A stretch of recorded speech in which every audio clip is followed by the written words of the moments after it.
Okay तो variable force वाली कहानी चल रही थी कि work done by variable force कैसे कैसे निकालना है। तो पहला वाला पार्ट था जहाँ पे हमने अलग अलग फोर्सेस का वर्क डन देखा था। जो लास्ट प्रॉब्लम करा था तो मतलब या तो मैग्नीट्यूड या डायरेक्शन में कोई एक भी चीज़ अगर वेरिएबल होगी तो उसकी वाली कहानी देख ली थी, तो integration F dot D S होगा। ठीक है, अगर कोई पर्टिकुलर फोर्स एक्स डायरेक्शन में ही काम कर रहा है और पार्टिकल भी एक्स डायरेक्शन में मूव हो रहा है तो उसी चीज़ को हमने थोड़ा सा सिंप्लीफाई करके इंटीग्रेशन एफ डी एक्स बोल दिया था। राइट, यहाँ तक कहानी क्लियर थी? पक्का? एक प्रॉब्लम कर रहे हैं, उसके बाद major part of this chapter is work energy theorem पे आते हैं। सो एक लास्ट वन थिंग इज कि सपोज मेरे पास फोर्स ना, एक प्रॉब्लम हमने करा था जहाँ पे फोर्स एक्स पे डिपेंडेंट था और हमने बोला था 1 से 3 तक जा रहा है पार्टिकल, 3x² था आई गेस। तो इंटीग्रेशन एफ डी एक्स करके 1 से 3 तक इंटीग्रेट किया था वर्क डन के लिए। What if by force is time dependent? Now suppose मेरे पास एक फोर्स है इज इक्वल टू 20 और एक m is equal to 5 kg वाले पार्टिकल पे एक्ट कर रहा है। फाइंड वर्क डन बाय, एक बार give it a try quickly, find work done by f in 3 second. सोचो, सो वेरिएबल फोर्स है, it could be X dependent, it could be time dependent. इस case में अगर टाइम डिपेंडेंट फोर्स दिया गया है तो वर्क डन कैसे निकालेंगे? सोचो जरा एक बार। ऐसी कोई चीज नहीं पढ़ी, ये भी एक ही फॉर्मूला पढ़ा है हमने, integration F dot D S था। ठीक है, अगर वो x है तो वो सिंप्लीफाइड होकर और सिंपल हो जाता है, इंटीग्रेशन एफ डी एक्स बन जाता है। बट अगर वो x पे डिपेंड कर रहा है तो बहुत ही आसान है कहानी। What if it is not depending upon x, it is depending upon time. अब क्या करेंगे? एकदम से पहली बार में ना, अब ये कहानी वहीं से होती, किसी को और समझ में आ रहा है कैसे करेंगे? पहली बार में थोड़ा सा अजीब सी कहानी है कि कैसे उसको अप्रोच करे, किसी को समझ में आ रहा है कैसे करेंगे? स्टोरी वहीं से ही स्टार्ट है। देखो, integration of F D x. अब क्या करें? रिप्लेस अगर हमने कर भी दिया है ना, हाँ क्या करें बता? देख यार, काइनेमेटिक्स जब हमने पढ़ा है तो हमने ये सब बातें तो करी हुई है हमने कि a से v पे भी आ सकते हैं और v से x पे भी आ सकते हैं इंटीग्रेशन कर करके। ठीक है, एंड वाइस वर्सा, मतलब इफ नीडेड। अब सोचते हैं वहां पे क्या जरूरत है, यहाँ से यहाँ आ सकते हैं डिफरेंशिएट, यहाँ से यहाँ डिफरेंशिएट करके आ सकते हैं, and vice versa is also true. ठीक है, तो मतलब यहाँ से हमें f तो पता है, चलो अगर मैं डायरेक्टली यहाँ पे रिप्लेस कर दूँ। अच्छा, क्या हम, ये सब बातें हो चुकी हैं, क्विकली इफ आई से कि x² dx लिखा हुआ है तो हम इंटीग्रेट कर सकते हैं? पक्का? अगर t² dt लिखा हुआ है तो भी इंटीग्रेट कर सकते हैं, बट अगर ये लिखा हुआ है तो कर सकते हैं क्या? नहीं। अब प्रॉब्लम ये है, करना इसको है, लेकिन दिक्कत है ये कि t के रिस्पेक्ट में नहीं होगा unless we know the relation between x and t। अगर मुझे x और t में रिश्ता पता है then we can replace here and there and we can integrate it. मतलब कहीं ना कहीं मुझे अगर या तो x के रिस्पेक्ट में इंटीग्रेट होगा या t के रिस्पेक्ट में होगा। ठीक है, बट हमें एक अच्छी बात क्या पता है, हमें f अगर t का फंक्शन पता है और मास पता है, मतलब हमें kind of a as a function of t पता है कि अगर हम बोले यार एक्सेलरेशन क्या है, this upon 2 whatever, this upon 5, मतलब a और t में रिश्ता पता है। समझना, ट्राई टू रिलेट द कहानी ऑफ काइनेमेटिक्स।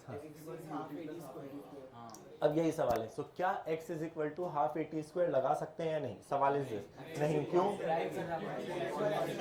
क्योंकि एक्सेलरेशन भाई वेरिएबल है, समझो ध्यान से। तो फंडामेंटल एक कहानी तो पहले ही तुरंत दिमाग में क्लिक करनी चाहिए, जैसे ये देखा तो प्लीज काइनेमेटिक्स इक्वेशन भूल जाओ, वो डायरेक्टली नहीं लगेंगे बिकॉज एक्सेलरेशन इज वेरिएबल, तो वो कहानी तो भूल ही जाओ बिल्कुल, है ना, कि वो नहीं होगा। बट इफ वी से क्या हम यहाँ से x as a function of time पे पहुंच सकते हैं? अगर हम पहुंच जाएंगे तो कहीं ना कहीं x और t में रिलेशन पता है ना, और हमारा इंटीग्रेट हो जाएगा। यहाँ तक सही? प्रॉब्लम इज यार, जब हम dx के रिस्पेक्ट में इंटीग्रेट कर रहे हैं तो हमारी लिमिट आइडियली यहाँ और यहाँ पर होनी चाहिए x की, आइडियली। बट यार हमें तो ये पता ही नहीं है, हमें नॉर्मली क्या दिया जाता था, पार्टिकल एक जगह से दूसरी जगह जा रहा है तो यहाँ से यहाँ जाने में मतलब डिस्प्लेसमेंट दिया जाता था, तो हम इंटीग्रेशन की लिमिट x की लगा देते थे। बट हमें तो यार यहाँ पे इन 3 सेकंड मतलब 0 to 3 दिया है, तो कहीं ना कहीं मुझे टाइम की लिमिट चाहिए।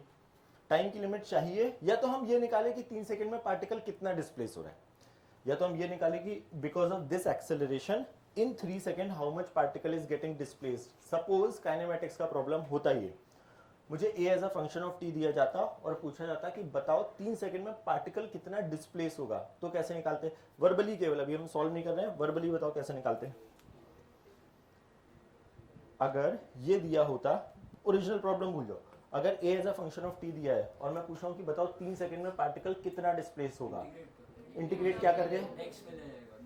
दो बार इंटीग्रेट करके x मिलता है। इसको एक बार करते तो v मिलता, उसको एक बार और करते तो x मिलता, और उसमें t की वैल्यू सब्स्टिट्यूट करते तो मुझे ये पता लग जाता पार्टिकल कितना डिस्प्लेस हुआ और वो लिमिट डाल देते। अभी वो नहीं करेंगे, एक मिनट रुक जाओ, एक मिनट, ठीक है। एक कहानी ये हो जाती है। या फिर हम कुछ ऐसा काम करें कि इस dx की जगह ना dt बन जाए, अगर तो क्या ना इसे डायरेक्टली मैं 0 to 3 लिमिट डाल सकता हूं, क्योंकि जिसके रिस्पेक्ट में इंटीग्रेट कर रहे हैं लिमिट हमेशा उसी की आएगी। इतना वर्बली ये कहानी पता है, काम करते हैं थोड़ा सा ना सॉल्व करना स्टार्ट करते हैं। ये एक स्पेसिफिक चीज है जो ना थोड़ा सा एक इंटरेस्टिंग वे में सॉल्व होती है यहां से। अच्छा एक बार, सो एक्सेलेरेशन को हम दो चीजें लिख सकते हैं, या तो dv by dt या v dv by dx, है ना। अगर मैंने बाई एक्स लिखा तो इंटीग्रेट नहीं होगा, मतलब यहां पर तो एक ही चीज बची है, we can write this thing as dv by dt। ये एक तरीका है एक स्पेसिफिक प्रॉब्लम को सॉल्व करने का। dt को इधर पे ले जा रहे हैं, ठीक है। तो ये जो अभी इंटीग्रेशन वाली कहानी है वो ऐसे आती थी, ये a dt इंटीग्रेशन इंटीग्रेशन, सही है। तो अगर हम इंटीग्रेट करेंगे तो dv का इंटीग्रेशन तो v हो गया, और अरे मत लिखो मत, पहले एक बार समझ लो, है ना। तो 2 कांस्टेंट बाहर आएगा, e²/2, तो ये आ गया यहाँ तक सही। तुम बोलोगे सर एक बार और इंटीग्रेट कर देते हैं तो हमारा काम चल जाएगा। तो अब देखो ध्यान से, जैसे ही हम इसको लिखते हैं ना, वेलोसिटी को dx/dt लिखा इज इक्वल टू t², एक अच्छी सी चीज आई यार, हम या तो उसको इंटीग्रेट करके x निकालें, बट हमें तो चाहिए dx।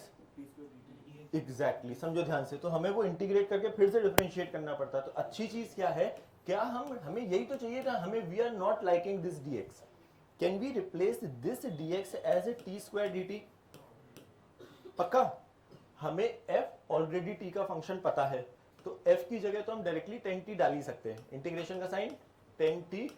कैन वी रिप्लेस dx, अब बिल्कुल सुंदर सुंदर बन गया सर। 10 तो वैसे भी कांस्टेंट, इंटीग्रेशन ऑफ t³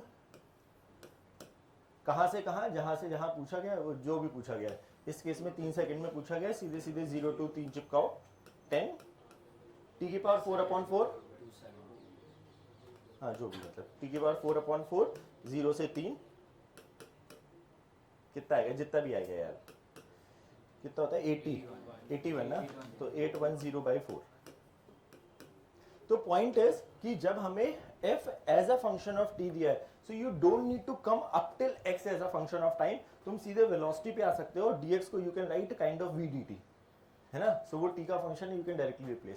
क्या तुम एक बार मतलब एक बार इंटीग्रेट करके वापस ही डिफरेंशिएट करना पड़ता, so there is no point of that. तो याद क्या रखना है कि अगर मुझे ऑलरेडी x का फंक्शन है f, तो वो पुराने वाले में इंटीग्रेशन f dx से डायरेक्टली काम करता था। अगर वो t का फंक्शन है तब हम इस चीज को यूज कर सकते हैं, इस टाइप ऑफ थिंग्स को।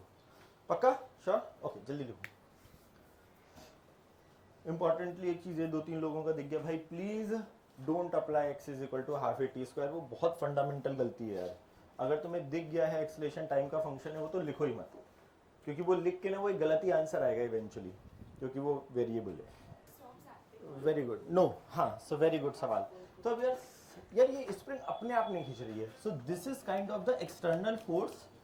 हमेशा हमने क्या बोला फोर्स के बारे में, किसी फोर्स का वर्क डन होगा और कहीं से कहीं के बीच में होगा।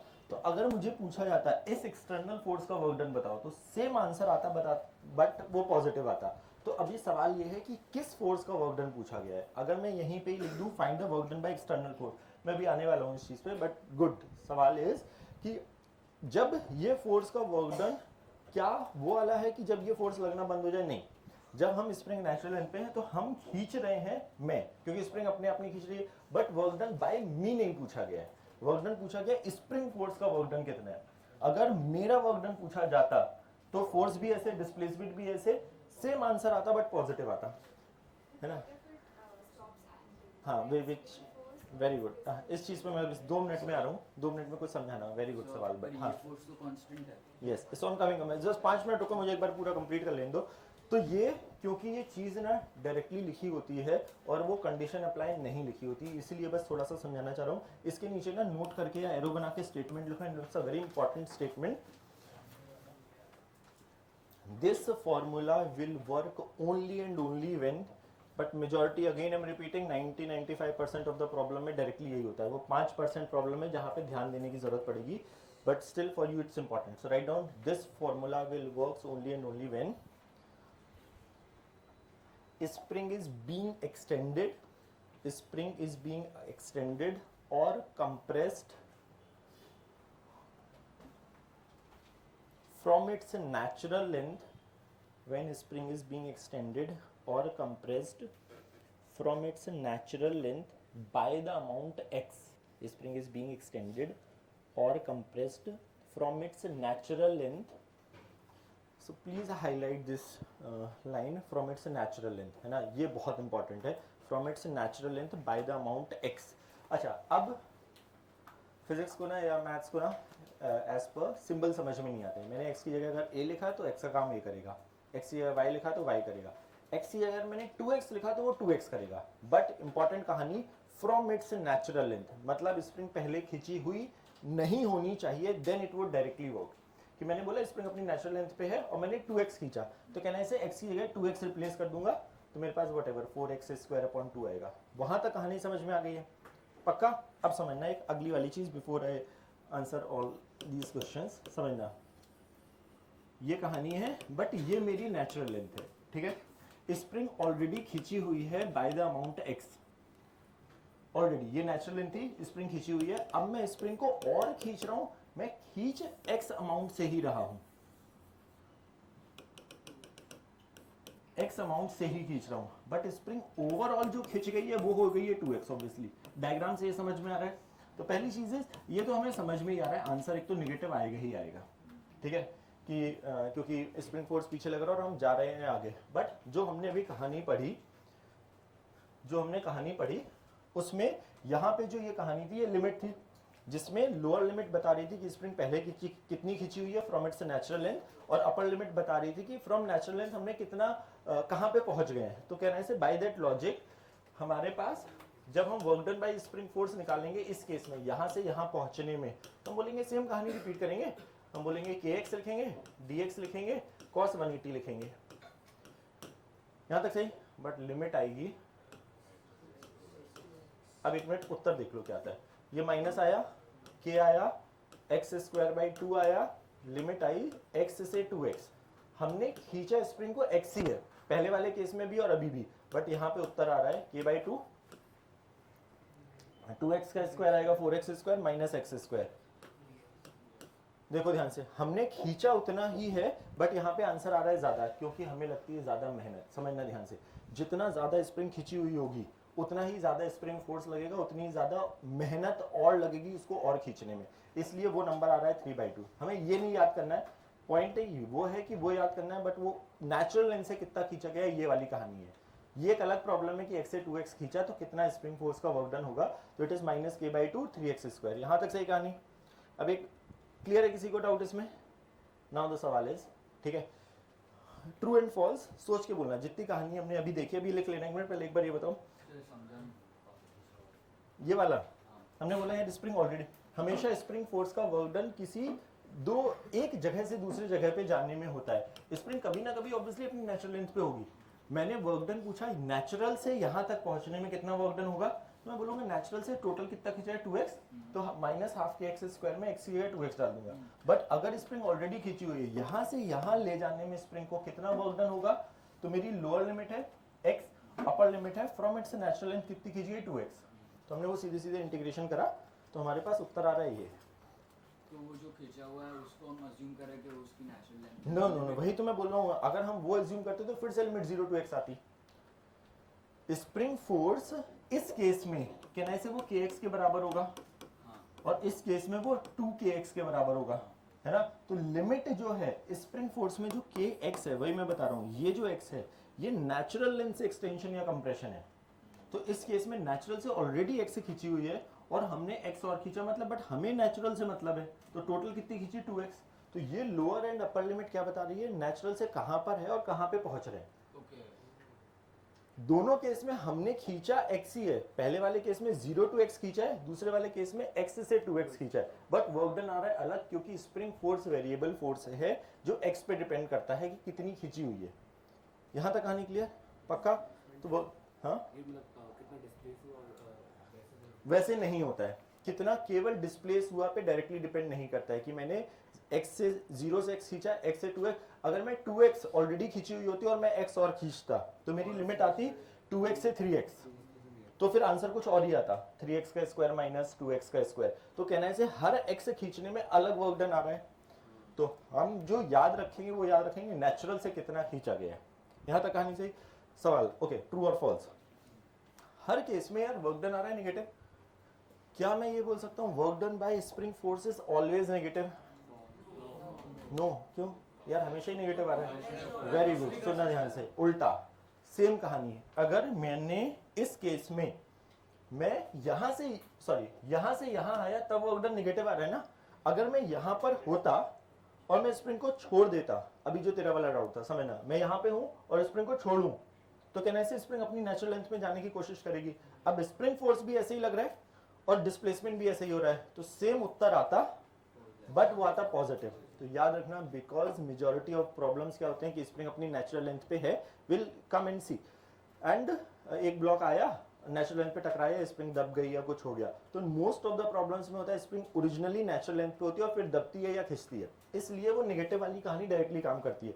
बट अगर स्प्रिंग ऑलरेडी खिंची हुई है और फिर वो अपनी नेचुरल लेंथ पे आ रही है तो वर्क डन पॉजिटिव आएगा। तो डोंट, तो कई बार अदरवाइज लोगों को लगता है अच्छा स्प्रिंग फोर्स तो हमेशा उल्टा लगता है ना, उल्टा, क्योंकि वो माइनस के एक्स दिमाग में रहता है और लोगों को लगता है अच्छा वो हमेशा उल्टा लगेगा तो वर्क डन हमेशा नेगेटिव होगा। नो, ये के दो कंडीशन पे डिपेंड करेगा कि ओरिजिनली स्प्रिंग कैसी और फाइनली कैसी दिख रही है।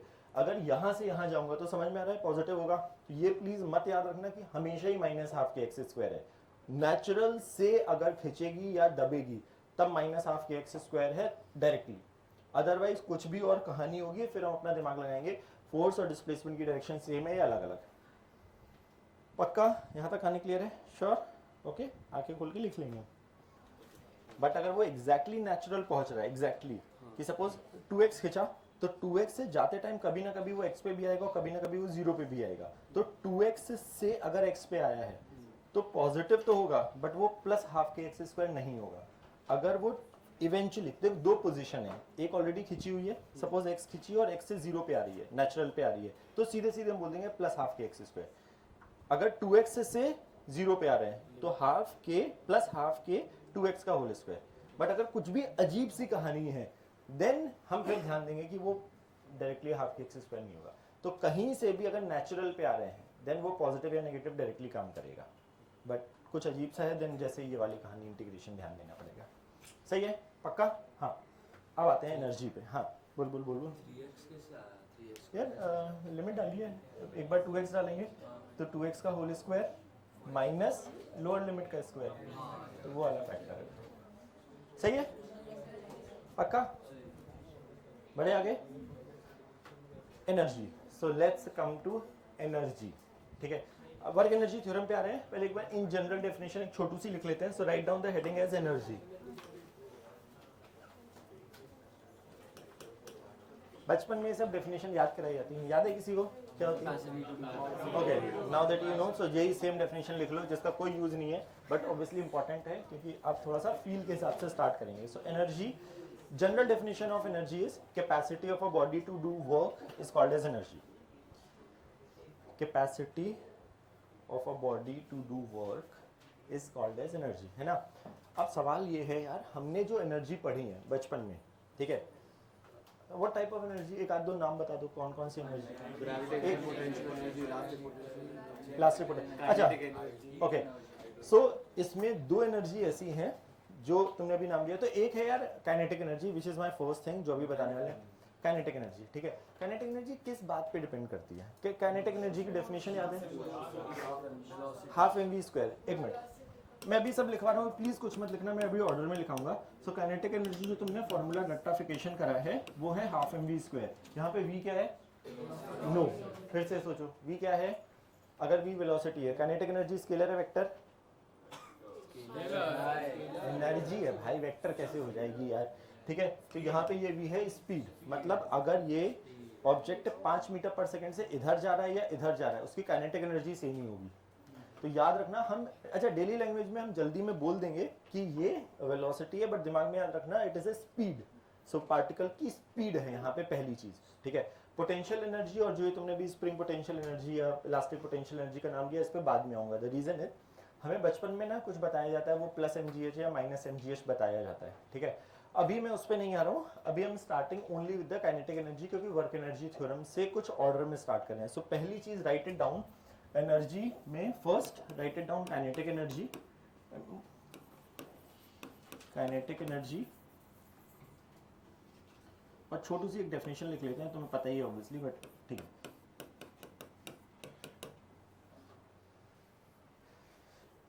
First is kinetic energy, will come to potential energy, but पहले सो डेफिनेशन छोटी सी लिख लो।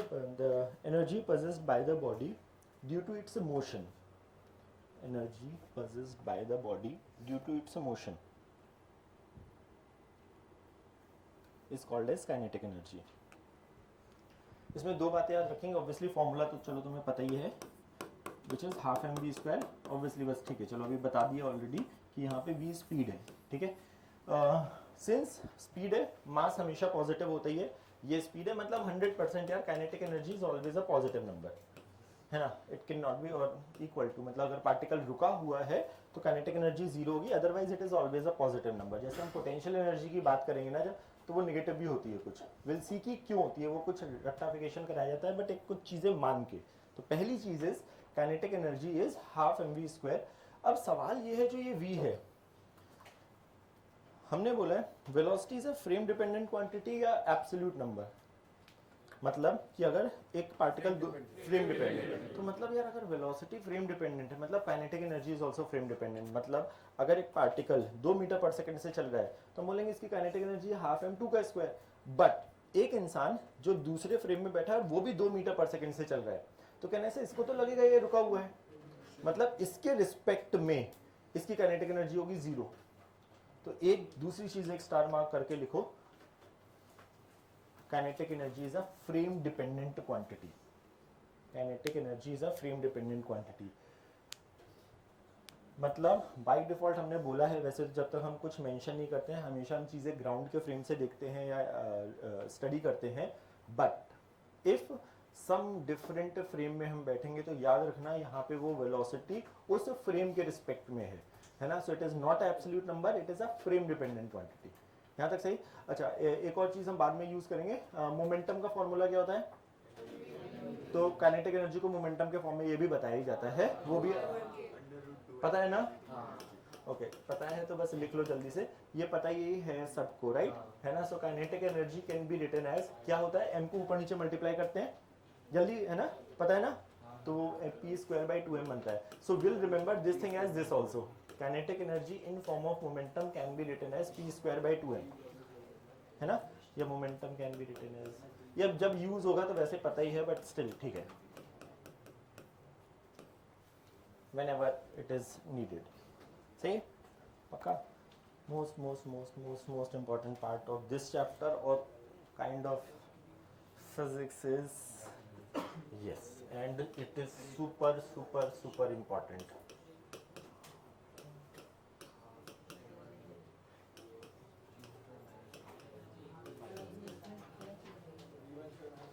Okay.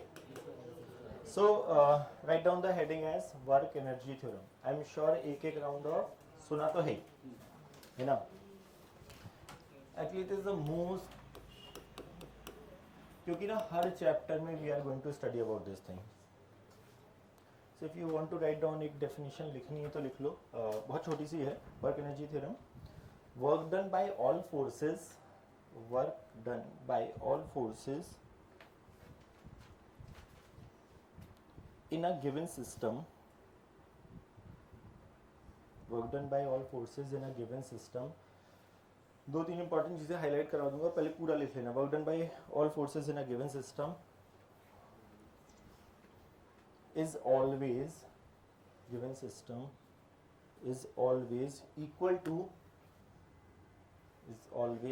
To change in, is equal to change in kinetic energy of the system, kinetic energy of the system, work done by all forces in a given system. I'm coming to these words, ये पहले नहीं बताए जाते हैं, पहले बचपन में जो डेफिनेशन लिखाई जाती है वो लिखाई जाती है work done by all forces equal to change in kinetic energy, ठीक है। हम जस्ट थोड़ा सा उसको modifying, work done by all forces in a given system is always equal to change in kinetic energy of the system without any exception, without any exception.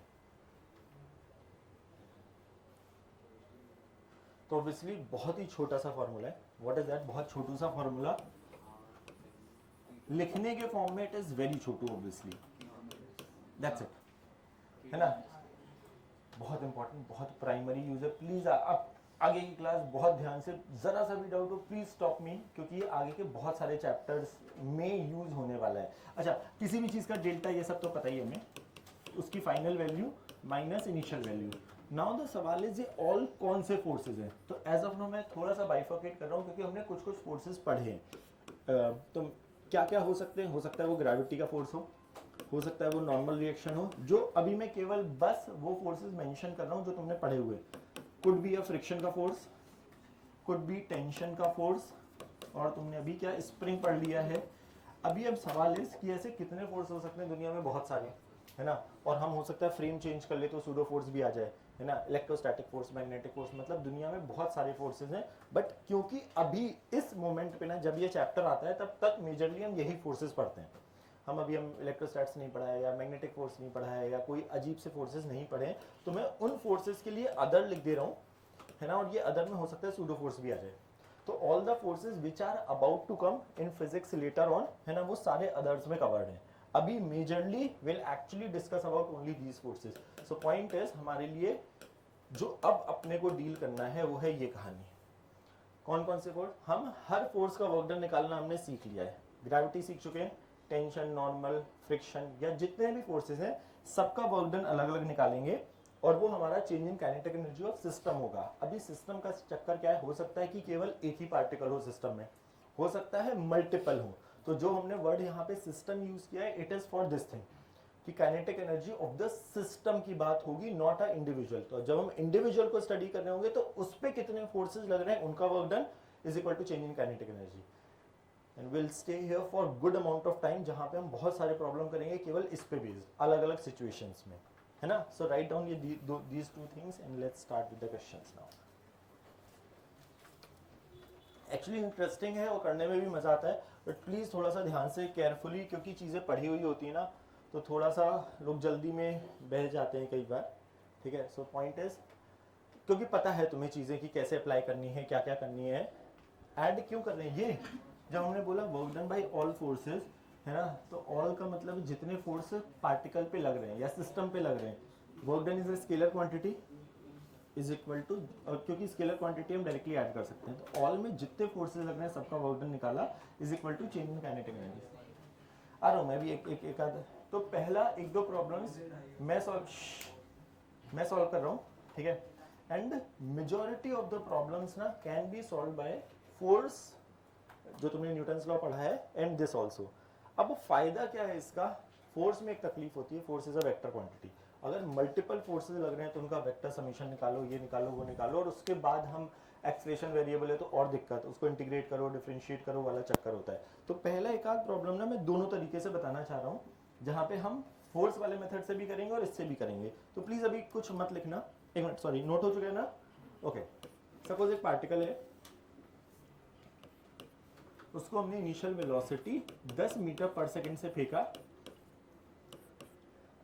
Let's say 1 kg का particle है, और यहाँ पे coefficient of friction है 0.5, ठीक है।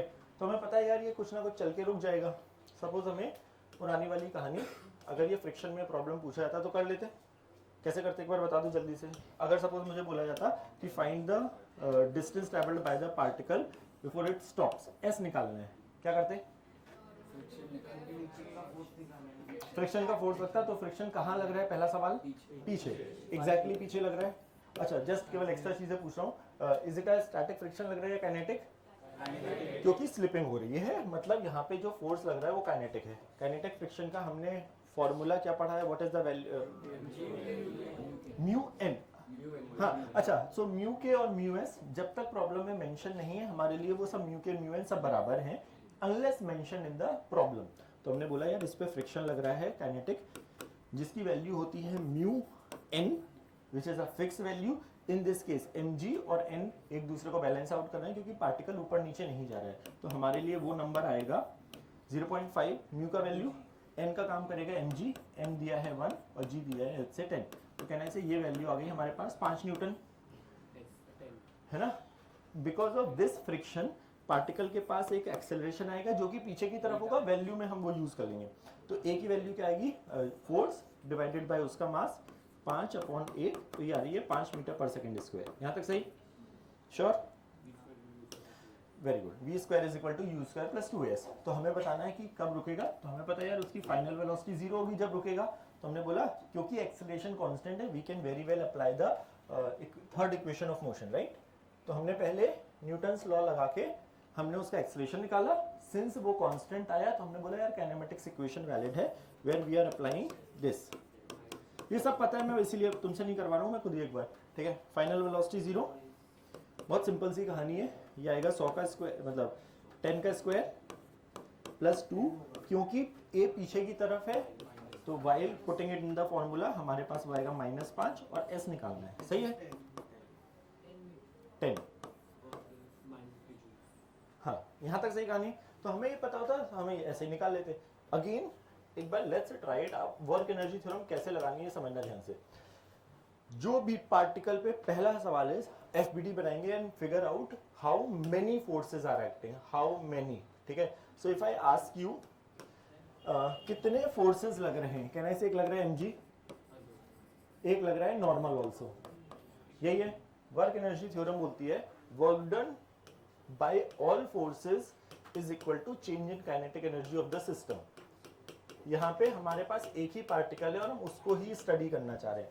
All forces, जितने forces लग रहे हैं पार्टिकल को यहाँ से यहाँ तक जाने में, हो सकता है कोई फोर्स थोड़े ड्यूरेशन के लिए लग रहा हो। इस केस में जब ये यहाँ से यहाँ तक जा रहा है तो एक ये लग रहा है, एक ये लग रहा है और एक ये लग रहा है। समझना ध्यान से क्या क्या है। एक लग रहा है फ्रिक्शन, एक लग रहा है नॉर्मल, एक लग रहा है mg, यही 3 फोर्स लग रहे हैं। हाँ एक मिनट, पहले एक बार पूरा एक बार समझ लेते हैं, फिर उसके बाद ये कहानी। फाइनल माइनस इनिशियल, यहाँ तक सही। प्लीज अगर एक भी स्टेप में जरा सा भी डाउट हो please stop me and ask, नहीं तो आगे की कहानी ना there are very good problems about to come, but understand the step.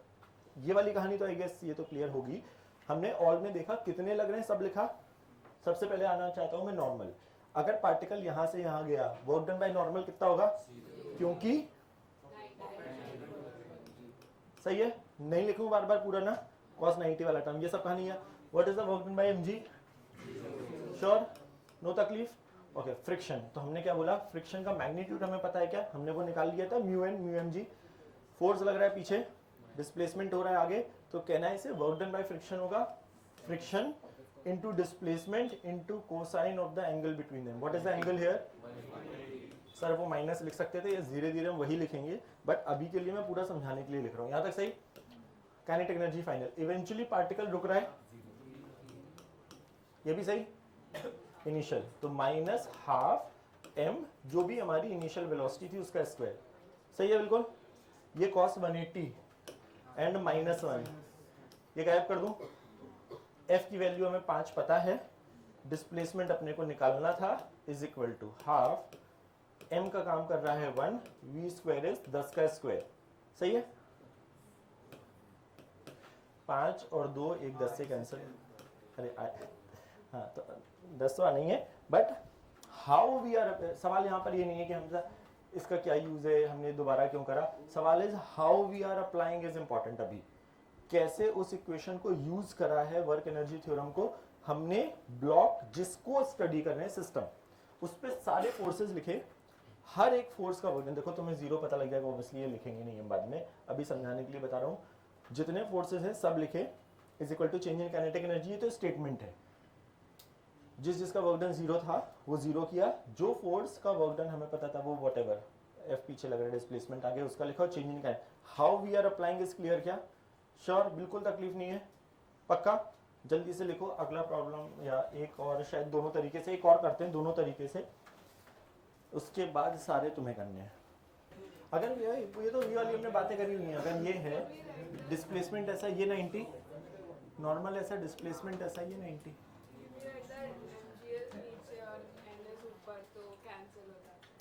वो है फोर्स। वही मैं बोल रहा हूँ, या तो हम फोर्स के मेथड से देखेंगे, तब हमने जैसे यहाँ पर एक्सेलरेशन निकालने में mg और नॉर्मल का कोई रोल नहीं आया था। क्यों, क्योंकि n और mg कैंसिल कर रहे थे।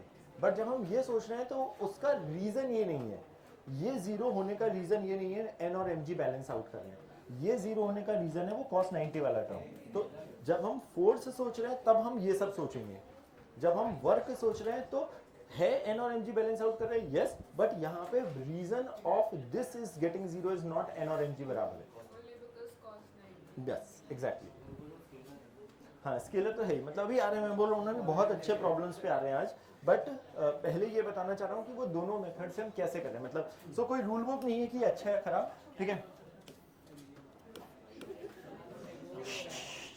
एक पार्टिकल है, ठीक है, सुनना, इस पे कोई फोर्स लग रहा है जिसके चक्कर में ना इसका जो डिस्प्लेसमेंट है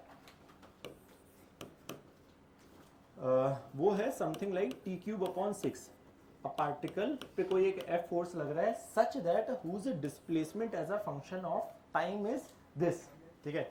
लेट्स से 2 kg का पार्टिकल है, हमें बोला गया है find the work done by this force F, find the work done by this force F in 3 seconds, in 3 seconds। हाँ नहीं तो अभी दोनों मेथड से, अभी तुम किसी भी नहीं, तुम केवल, हाँ एक मिनट, तुम अभी वर्क डन वाला मेथड छोड़ो, तुम ये केवल ये निकालने के लिए सोचो, वर्क एनर्जी थ्योरम सोचो, तुम्हें नहीं पता है, ठीक है, तुम्हें केवल अभी ये पुरानी वाली कहानी पता है, वर्क एनर्जी थ्योरम, हाँ डिस्प्लेसमेंट वाला कि हमें x as a function of time दिया गया है ना, उससे हम क्या कर सकते हैं, x से वेलोसिटी, वेलोसिटी से एक्सेलरेशन, इंटीग्रेशन f dx वाली कहानी तो हमें पता ही है ना। एक बार अपने हिसाब से एक बार करने की कोशिश करो खुद से, गिव इट अ ट्राई, कि हमें बोला गया एक पार्टिकल, सो कहानी is a particle of 2 kg is being under the force of this some force, ठीक है, such that whose displacement as a function of time is given by this equation. हमें बोला गया है work done by this force F। आज हमने जहां से कहानी एक्चुअली स्टार्ट करी है, work done by F in 3 second, work done by F in 3 second. जैसे जो आज पहला प्रॉब्लम स्टार्ट करा था वहां पे F as a function of time दिया था और वर्क डन पूछा था, अब उसी चीज को थोड़ा सा और सिंप्लीफाई करके X as a function of time दिया। प्लीज काइनेमेटिक्स इक्वेशन मत लगा देना, वैसे बता चुका हूँ है ना, वो मत कर देना ut plus half T square type जैसा मत लगा देना, क्योंकि वो वेरिएबल है एक्सेलरेशन यहाँ पे भी। ओए मैं बता दूं, हाँ बोल, ऐसे लिख दूं, अब क्या करें, इज इक्वल टू, ओके यार एक मिनट, हाँ ओए उधर खड़े हो, खड़े हो, क्या करूं, यह काट दूं या इसको आगे लिखूं, हाँ ओके, यहाँ पे क्या लिखूं, t cube by 6, t cube by 6 लिख दूं यहाँ, ओके। अब equal to t raise power 4 क्या करूं, यहाँ 24 लिख दूं, अब क्या करूं, सवाल वो है ही नहीं, देख समझने की कोशिश करो, दिक्कत क्या है ना, अभी एक तो अभी फिर से लाइटली ले रहा है, सबको ये समझने की जरूरत है। हाँ अब क्या करूं, क्या सब्स्टिट्यूट कर दिया, इसमें 3 सब्स्टिट्यूट कर दिया,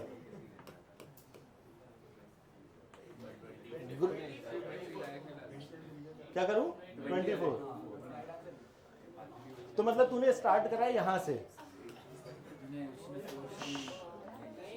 नहीं हमें वर्क डन निकालना है ना, तो तूने यहां से स्टार्ट करा ना, ऐसे स्टेप जो तूने लिखे हैं वो ये लिखे हैं, फिर पहला स्टेप क्या लिखा है। अच्छा जो लोग एक दूसरे से डिस्कस करें ना प्लीज बहुत स्लोली करो, इफ यू आर स्टडिंग, अगर तुम गप्पे मारते हुए देखोगे तो मैं निकाल ही दूंगा। हाँ ओके, मैं वही जानना चाहता हूँ, पहला स्टेप तूने ये लिखा, अब क्या करें, तो फिर तूने क्या किया, मैं बोल रहा हूँ सेकंड स्टेप इज, उसके बाद तू इक्वल टू, वही तो मैं पूछ रहा हूँ, यहाँ पे आ गया। अच्छा एक मिनट, पहला स्टेप ये है, इसके बाद what is the second step, वही तो मैं पूछ रहा हूँ तेरे से, तो इस दिस इज इक्वल टू तूने ये लिखा, फिर स्टोरी स्टार्ट होगी, पहला step integration F D X से, first story will start integration F D X, but अब हम सोचेंगे कि हमें क्या क्या पता है और क्या क्या नहीं पता है। सो पहली लाइन इज दिस, और ये लाइन क्यों आ रही है, फर्स्ट थिंग इज क्योंकि ये जनरलाइज फॉर्मूला है, ठीक है, हमें कैसे पता, हमें अभी तक पता नहीं है सर कि एफ डॉट एस भी लगा सकते हैं, बट हमें पता नहीं है कि फोर्स कांस्टेंट है कि नहीं, तो पहले ये पता करने की कोशिश करते हैं वेदर हमारा फोर्स इज कांस्टेंट और नॉट। हमें फिर हमने बोला यार फोर्स के हिसाब से कहानी में हम पहला काम, दो चीजें पता करनी है, F and D x, such that वो इंटीग्रेबल बने, है ना, क्योंकि हमें मोटा मोटा ये समझ में आ रहा है लिमिट आएगी 0 to 3, बट चाहिए यहाँ पे dt, उल्टा समझा रहा हूँ, ठीक है। तो dt आने के लिए कहीं ना कहीं f t का फंक्शन चाहिए, तो हम f के t के फंक्शन में बोले यार f इज इक्वल टू होता है ma। चलो यहाँ तक कहानी सही। हमने देखा इसमें क्या पता है, ओके मास पता है, एक्सेलरेशन पता करने की कोशिश करते हैं। अब तुरंत आ जाएंगे काइनेमेटिक्स पे, क्यों, हमें displacement as a function of time पता है। डिफरेंशिएट कर रहा हूँ डायरेक्टली, अब मैं पूरी कहानी नहीं लिख रहा हूँ। डिफरेंशिएट करेंगे तो पहला टर्म आएगा, क्योंकि ये सबने लिखा हुआ है, जितनी कॉपियां लिखी है यहाँ तक तो सब लोग पहुंच गए। 3x² वो कैंसिल होगा तो आएगा t²/2। एक बार और डिफरेंशिएट कर रहा हूँ तो एक्सेलरेशन आ जाएगा अपने पास t। तो फोर्स इस t को यहाँ चिपकाया, मास को यहाँ से चिपकाया, तो ये आ गया 2t। तो पहला सवाल क्या है, फोर्स कांस्टेंट है ना, फोर्स कांस्टेंट नहीं है, मतलब force is variable and it is a time का फंक्शन, बट एटलीस्ट हमें out of the two things हमें एक चीज मिल गई, तो हमने फोर्स यहाँ पे चिपका देंगे। बट दिक्कत है, फोर्स है टाइम का फंक्शन और यहाँ पर है dx, तो कहीं ना कहीं मुझे dt चाहिए। dt चाहने के लिए याद करो फिर से हमने क्या बोला था, ये वाली चीज अभी अभी हमने देखी, इसको लिख सकते हैं dx/dt is equal to t²/2। तो हमें dx dt के फॉर्म में मिल गया, विच इज t²/2 dt। यहाँ तक कहानी क्लियर, इसको रिप्लेस करा ये, और ये कहानी हमारी, मतलब अब केवल मैथ से वो सॉल्व हो जाएगा।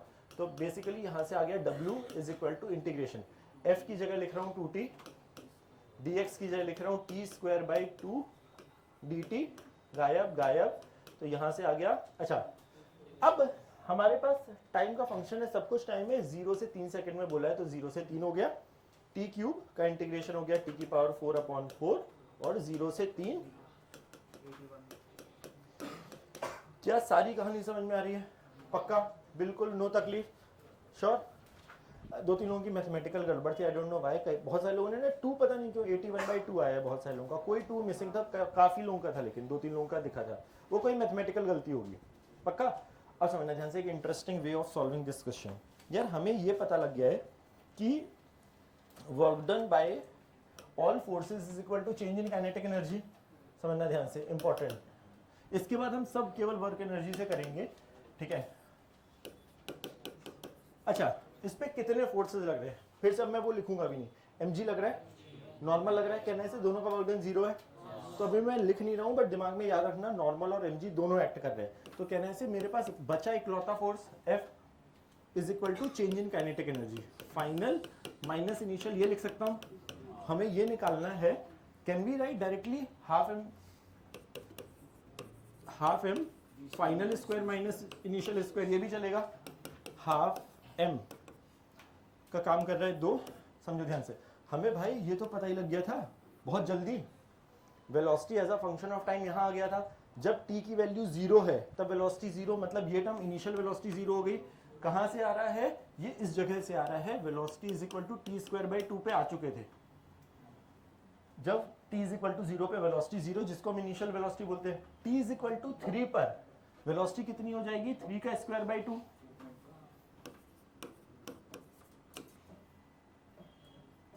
कुछ तो गड़बड़ हुआ, क्या हुआ,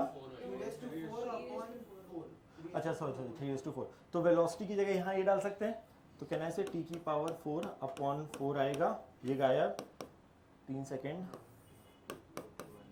कहने से कंपैरेटिवली बहुत इजी है।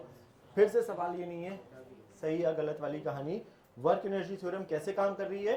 हमने बोला यार बाकी दोनों फोर्सेस जो इस पे एक्ट कर रहे थे उनका वर्क डन था 0, तो हमने सीधे सीधे चेंज इन काइनेटिक एनर्जी निकाला और वही वर्क डन बाय F हो गया। दोनों मेथड अभी समझने बिल्कुल पूरी तरह से जरूरी है, you can not skip any of them. क्या तुम्हें क्लिक कर रहा है during the exam, that is very important. Normally ना लोग इस पे कंफर्टेबल होते हैं क्योंकि न्यूटन्स लॉ पे ज्यादा कंफर्टेबल होते हैं और वर्क एनर्जी थ्योरम 9-10 तक बहुत पढ़ी नहीं होती है ना, तो अभी इससे कंफर्टेबल होना है। बट कैसे अप्लाई करिए समझ में आ रही है। हमने क्या बोला, क्योंकि इस केस में डायरेक्टली काम करा क्योंकि नॉर्मल और mg का वर्क डन 0 दिख रहा था, तो हमने बोला इकलौता फोर्स बचा है विच इज F, उसका वर्क डन या तो पूरा F का वर्क डन निकाला मेहनत करके, या फिर हमने बोल दिया चेंज इन काइनेटिक एनर्जी निकाली 3 सेकंड में कितनी हो रही है, वही मेरा आंसर है। श्योर, बिल्कुल अच्छे समझ में आई कहानी, पक्का? राइट इट डाउन दोनों चीजें। इसके बाद अब हम सारे प्रॉब्लम, अभी बस केवल ये बता रहा था दोनों मेथड से हो सकते हैं majority of the problem solve, ठीक है, but now will stick to only this method, work energy theorem. If you remember, वैसे तो Atwood machine is one of the example, जो मैंने बोला था उसका एक्सेलरेशन और वो सब याद रखना होता है ना, और वो तुम्हें पता भी है कि कैसे निकालते हैं एटवुड मशीन वाली कहानी। अब एक बार बस वहाँ पे याद है एक प्रॉब्लम क्लास में लिया था लास्ट टाइम जब कांस्टेंट फोर्स का वर्क डन पढ़ाया था, राइट? तो हमने mg का भी वर्क डन देखा था इस केस में। व्हाट तकलीफ, क्यों भूल क्यों जाते हो जब बता रहा हूँ? कुछ दिक्कत है? नहीं ना? ओके।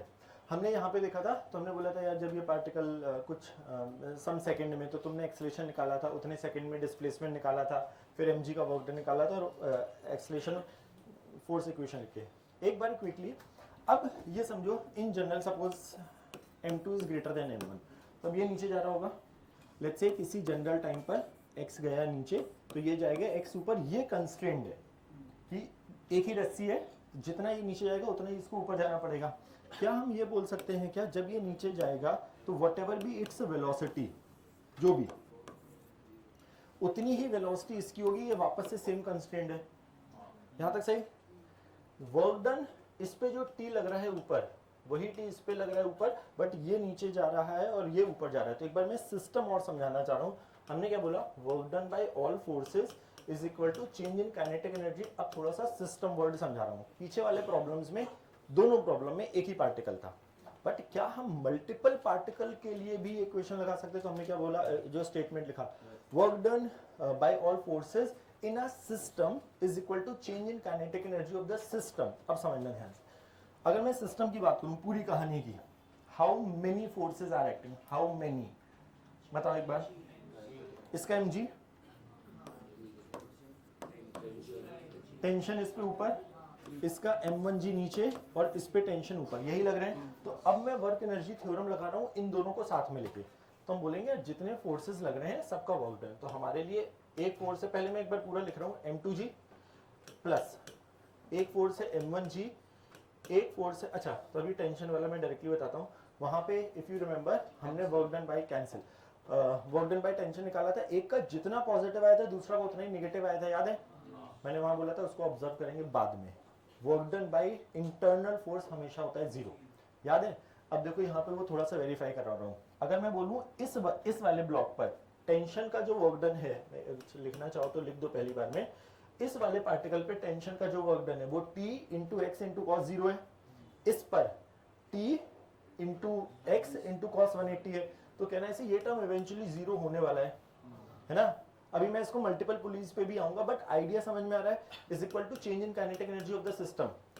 अच्छा ओके, इनिशियली दोनों रेस्ट से स्टार्ट हुए हैं, तो क्या मैं यहाँ पे लिख सकता हूँ काइनेटिक एनर्जी फाइनल जो होगी हमारे पास वो होगी हाफ m2 ये एंड ये समझ में आ रहा है? माइनस इनिशियल तो है 0 दोनों की।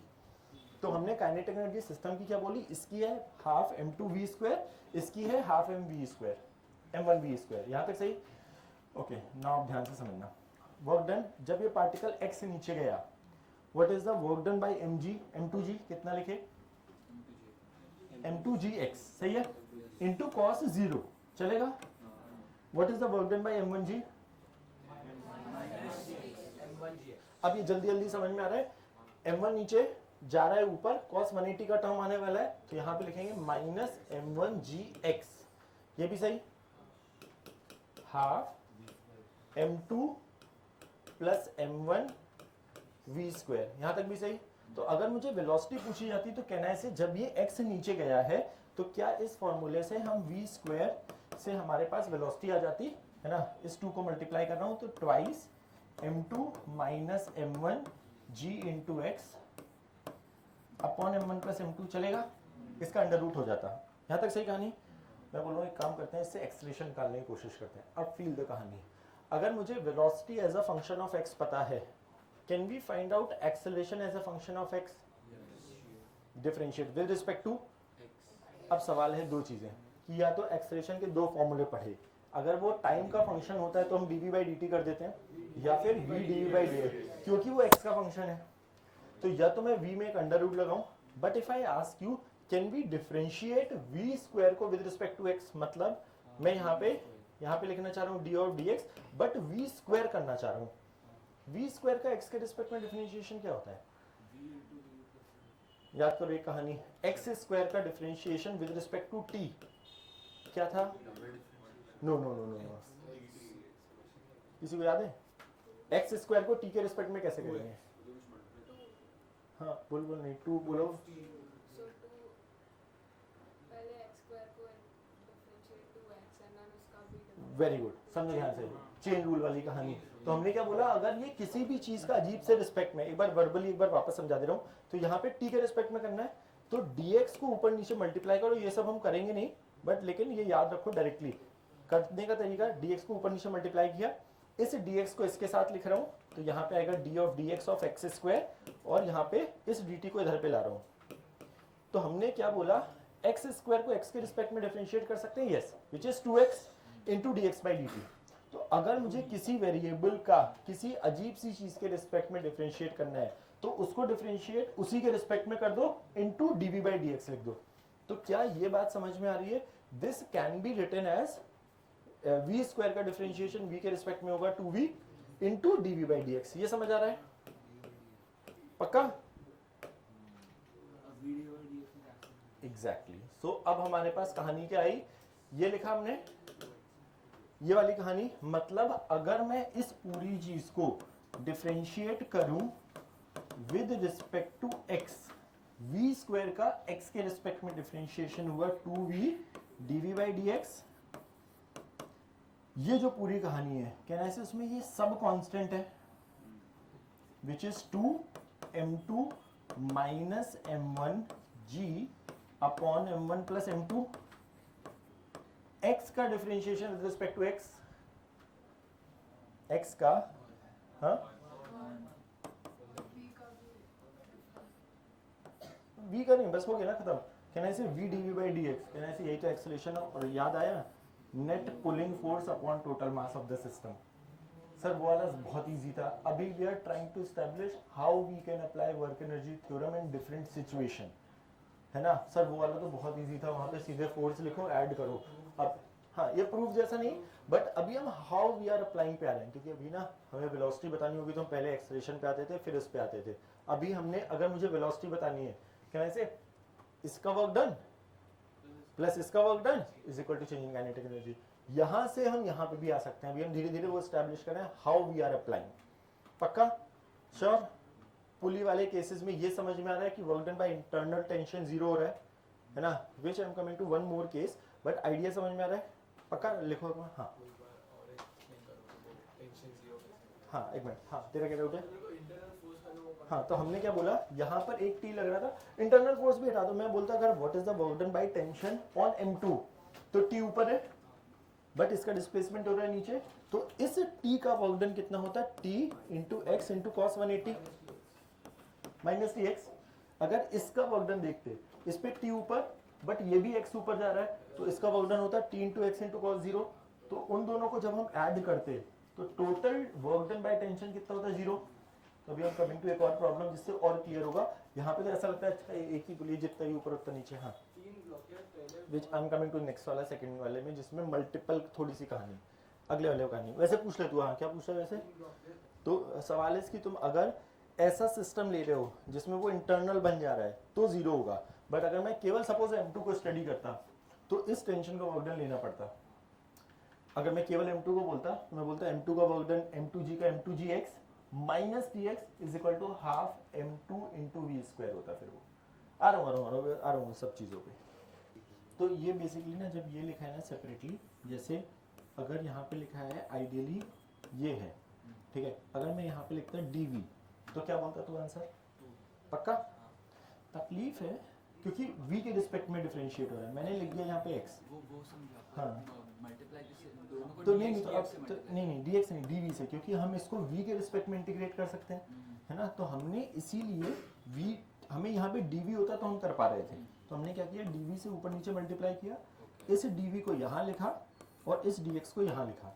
तो यही चीज़ क्या बन गई, ये dv को इधर लिखा तो ये, हाँ नहीं, मैथमेटिकली क्या बना, ये इंटू dv और पक्का?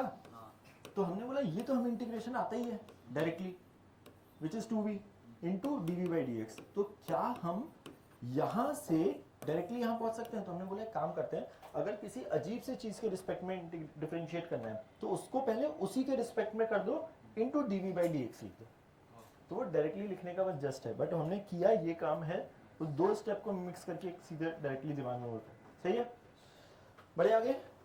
अब D we by D X is ये नहीं, D we by D X नहीं, V D we by D X is acceleration ना। एक्सेलेरेशन को या तो D we by D T लिखते हैं या फिर V D we by D X लिखते थे ना।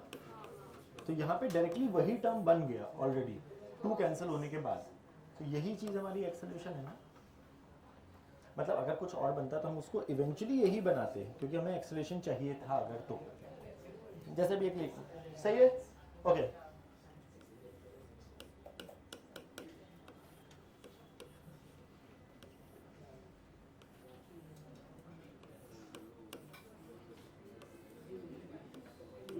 अब समझना थोड़ा सा ना, अब ना वो मल्टीपल जो प्रॉब्लम्स तुमने करे होंगे न्यूटन्स लॉ में, this is let's say 4 kg, ठीक है। ऑब्वियसली ये वाले प्रॉब्लम्स करे हुए हैं तुमने कंस्ट्रेंट से। अब कंस्ट्रेंट यहाँ पे क्या बोल रहा है कि अब ये दोनों की वेलोसिटी सेम नहीं होगी। वो तुम्हें एक बार देखते हैं कि कितना याद है कहानी। एक 1 kg का ब्लॉक, एक 4 kg का ब्लॉक हम रिलीज करेंगे। Let's say this is going down, है ना। हमें बोला गया है फाइंड वेलोसिटीज ऑफ बोथ, या speed velocity of both when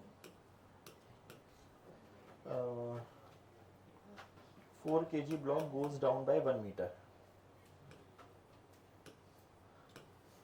जब हमने छोड़ा है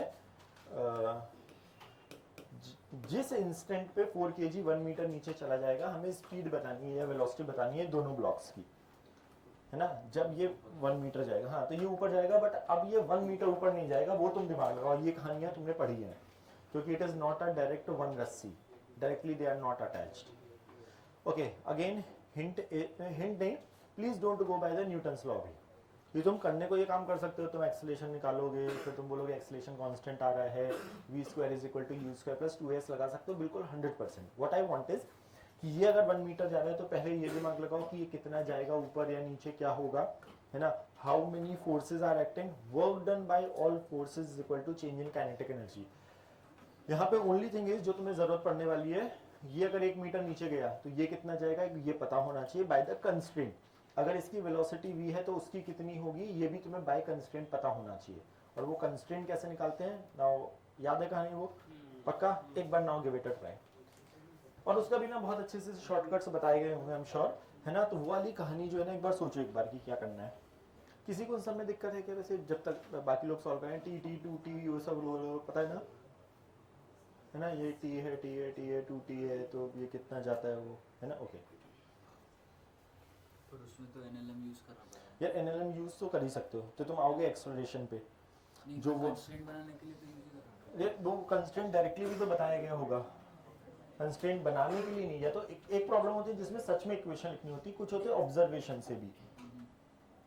एक बार तुम लोग एक बार देख लो, नहीं होगा एक बार तो फिर आई जस्ट, अच्छा मैं पूछ ही ले रहा हूँ बिफोर। हाँ नहीं वर्क एनर्जी थ्योरम पे आते हैं, स्टिक करते हैं। अच्छा नहीं, मैं फिर भी एक बार पूछ ले रहा हूँ, मुझे बताओ कि अगर ये 1 मीटर नीचे जाएगा अगर, तो ये कितना जाएगा, ये सबको क्लियर है क्या, कैसे किया है, क्या लॉजिक, 2t। ये वाली कहानी सबको क्लियर है ना, कि हम क्या करते हैं यहाँ पे t t t t t t, तो यहाँ 2t, इसका प्रोडक्ट इसका और इसकी वेलोसिटी का, या इसका इंटू इसके एक्सेलरेशन का, इसके उसके बराबर होना चाहिए। मतलब जैसे अगर यहाँ पे 2 का फैक्टर है, जस्ट जल्दी से बता रहा हूँ, ये अगर 1 मीटर नीचे जा रहा है तो ये 2 मीटर ऊपर जाएगा। ये सबको क्लियर है या किसी को डाउट है क्या?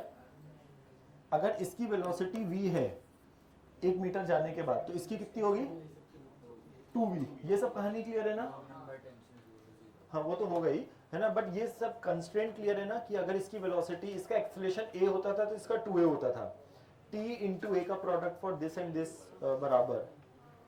किसी को डाउट है इस चीज में? एक बार क्विकली, इसका अगर एक्सेलरेशन a नीचे है तो इसका 2a होगा, है ना। वो वैसे मल्टीपल तरीके हैं कि अगर इसको हल्का सा x ऊपर करो तो रस्सी कितनी ढीली हुई यहाँ से, डबल, है ना, वो कंस्ट्रेंट मल्टीपल तरीके की एक ऑब्जर्वेशन ही है वैसे बेसिकली, वो टी इंटू एक तरीका है, बट अगर इसको अगर हल्का सा एक्स ऊपर करो तो ये पॉइंट भी एक्स ऊपर जाएगा, तो रस्सी कितनी ढीली हुई 2x, यहां से भी x और यहां से भी x, उसको टाइट रखने के लिए रस्सी को इसको 2x नीचे जाना पड़ेगा। तो मतलब इसके पास जो भी फैक्टर है डिस्प्लेसमेंट, वेलोसिटी एंड एक्सेलरेशन, उसके डबल फैक्टर आएंगे इसके पास। अगर ये 1 मीटर नीचे गया तो ये 2 मीटर ऊपर जाएगा, अगर इसकी वेलोसिटी v है तो इसकी 2v होगी, अगर इसका एक्सेलरेशन a है तो इसका 2a होगा। पक्का? Give it a try. अब सारी कहानी बता दी है। Try writing work done by all forces is equal to change in kinetic energy. अब लिखने की कोशिश करो वापस। For what? For the system. अब यही सवाल है, एक बार और क्रॉस चेक करेंगे अगर कैंसिल होता है। यस होता ही है, क्योंकि वो इंटरनल फोर्स फिर से बनता है, बट फिर से मैं एक बार दिखा दूंगा, बट समहाउ यहाँ पे भी कैंसिल हो। अच्छा वो देख ही लो एक बार ना, यहाँ टी है ना, ये 2t है, राइट? एक बार देख लो, चलो एक लास्ट बार और देख लो, ये 2t, अगर ये 1 मीटर नीचे गया तो इस 2t का वर्क डन कितना होगा? 2t into 1 into cos 180। ये t है बट ये गया है 2 मीटर, यहाँ पे 2 का फैक्टर आ रहा है बिकॉज ऑफ दिस 2t, तो इस 2t का वर्क डन होगा 2t इंटू 1 इंटू कॉस 180, इस t का वर्क डन होगा t इंटू 2 इंटू कॉस 0, तो वो इंटरनल टेंशन का वर्क डन फिर से 0 ही आएगा वो। हाँ इनिशियली 0 है। यस यस, ये गिवन है कि हमने सिस्टम को रिलीज करा है, जब 4 kg 1 मीटर गया तब दोनों की वेलोसिटी बतानी है। अभी आ गया? ऑल फोर्सेस, कितने फोर्सेस हैं फिर से रिपीट कर रहा हूं। आइडियली देखे जाए तो टोटल 4 फोर्सेस हैं अगर देखें। अच्छा मैं किसको स्टडी कर रहा हूं? इसको और इसको मिला के साथ में, ठीक है? तो आइडियली देखे जाए तो टोटल 4 फोर्सेस है। एक है ग्रेविटी का 4 इंटू जी वाला फोर्स की बात कर रहा हूं, ठीक है? एक फोर्स है इसके ग्रेविटी का विच इज 1 इंटू जी जैसा कुछ, तो work done by this plus this. Ideally देखा जाए टेंशन का भी फोर्स है, बट फिर से एक बार समझाने के लिए बता रहा हूं, ये गया हमारा 1 मीटर नीचे, तो इस 2t का जो वर्क डन होगा force into displacement into cos 180 होगा। इस वाले t का जो वर्क डन होगा वो होगा t, बट किसी को इस चीज में अब तकलीफ नहीं है ना, ये 1 गया तो ये 2 ऊपर गया, तो t ऊपर, फोर्स डिस्प्लेसमेंट भी ऊपर इंटू कॉस 0। दिख रहा है? ये और ये एग्जैक्टली बराबर है, तो वर्क डन बाय फिर से वापस internal force. Again I am repeating, ऐसा नहीं होगा तुम केवल अगर इसको सिस्टम लोगे तो वर्क डन बाय टेंशन आएगा, क्योंकि तुमने दोनों को लिया है, इसलिए यहां पर ये वाला टर्म 0 हो रहा है। यहां पे जब मैं ये t लिख रहा हूं, इसका और इसका मिलाकर t लिख रहा हूं तब 0 लिख रहा हूं। Okay, is equal to half m।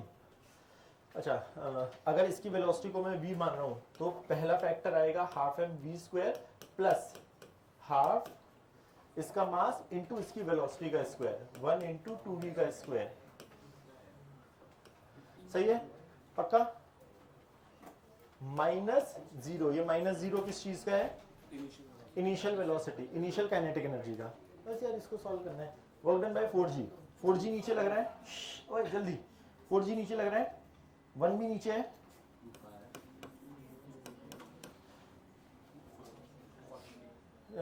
cos 0 लिख दो इनिशियली जब तक थोड़ा सा डाउट लग रहा है। ओए चुप, ठीक है? 1g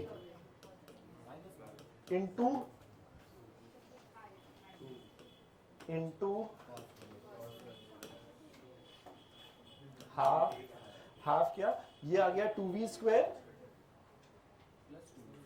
2v square plus 2v square, right? ये 4 क्या था? अच्छा ओके, हाँ तो टोटल 4v स्क्वायर आ गया। 40 माइनस 20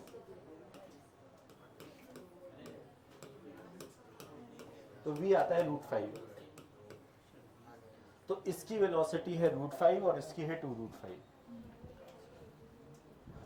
देखो ये टाइम पास ना घर पे तुम कर सकते हो, जहां पे तुम एक्सेलरेशन निकालो और फिर काइनेमेटिक्स इक्वेशन लगा के तुम एक बार क्रॉस चेक कर लेना, बट अभी कहानी है ये वाली कि एक्सेलरेशन निकालने की जरूरत ही क्यों, जब हमें सीधे सीधे वेलोसिटी बतानी है। बट ये कंस्ट्रेंट समझ में आना जरूरी है। समझ में कंस्ट्रेंट तो I guess I hope clear होगा, है ना? बट इक्वेशन हमने जो ये वाला टर्म है कैन आई से वो फील्ड समझ में आ रही है कि जीरो हो रहा है provided we taking both as a system. हाँ तो न्यूटन का तो मोशन में भी हम ये अप्लाई कर सकते हैं, मतलब आंसर्स फाइंड करने के लिए। क्या, यही वर्क पावर एनर्जी थ्योरम जो है। लेकिन अगर मुझे एक्सेलेरेशन ही पूछा गया है तो वो न्यूटन्स लॉ ज्यादा इजी है, मतलब क्योंकि वो फोर्स इक्वेशन लिखी जैसे पीछे वाले प्रॉब्लम में करा है ना, तो वो कंपैरेटिवली ज्यादा इजियर है। बट अगर वेलोसिटी पूछी गई देन दिस इज मच, वही मैं बोलूँ कोई रूल बुक नहीं है। वेलोसिटी में फिर एक्सेलरेशन मिल ही सकता है ना। हाँ मिल ही सकता है बिल्कुल 100%, या बिल्कुल पक्का। और उसके लिए टाइम लगेगा वापस। हाँ उसके लिए टाइम लगेगा वापस, हाँ मतलब वो दोबारा करना अगर तुमको इससे एक्सेलरेशन फाइंड करना है तो है। ये करना। हाँ वही बोलूँगे अभी अभी अभी दोनों तरीके से सीख रहे हैं इसीलिए। बढ़े आगे, एक वर्बली एक और लास्ट, इसके बाद थोड़ा सा बेटर प्रॉब्लम। सपोज ये एंगल थीटा है, नहीं बेटर नहीं, अभी तो कुछ हुआ ही नहीं है स्टार्ट भाई। ओके सुनो ध्यान से, ये वाले प्रॉब्लम तुमने करे हैं ठीक है, जहाँ पे एक पार्टिकल को छोड़ रहे हैं, जल्दी जल्दी जल्दी। अगर मैं तुमसे पूछूं यहाँ पे देयर इज नो, अच्छा ये लिखना भी मत और कॉपी में जरूरत भी नहीं है, बस ऐसे ही पूछो। इसको रिलीज करा, फ्रिक्शनलेस सरफेस है, जब ये यहाँ पहुंचेगा हमें पूछा गया इसकी वेलोसिटी क्या होगी, ठीक है। रिलीज करा है, पुराने वाले तरीके में तुम बोलते थे कि उस पे mg sin थीटा लग रहा है जिसके चक्कर में वो नीचे जा रहा है। उल्टे तरीके से मैं पूछ रहा हूँ, how many forces are acting इस पे, हाउ मेनी। नॉर्मल है और कोई है नहीं फ्रिक्शन नहीं है, फ्रिक्शनलेस है नहीं पक्का। बस हाँ। Work done by all forces is equal to change in kinetic energy.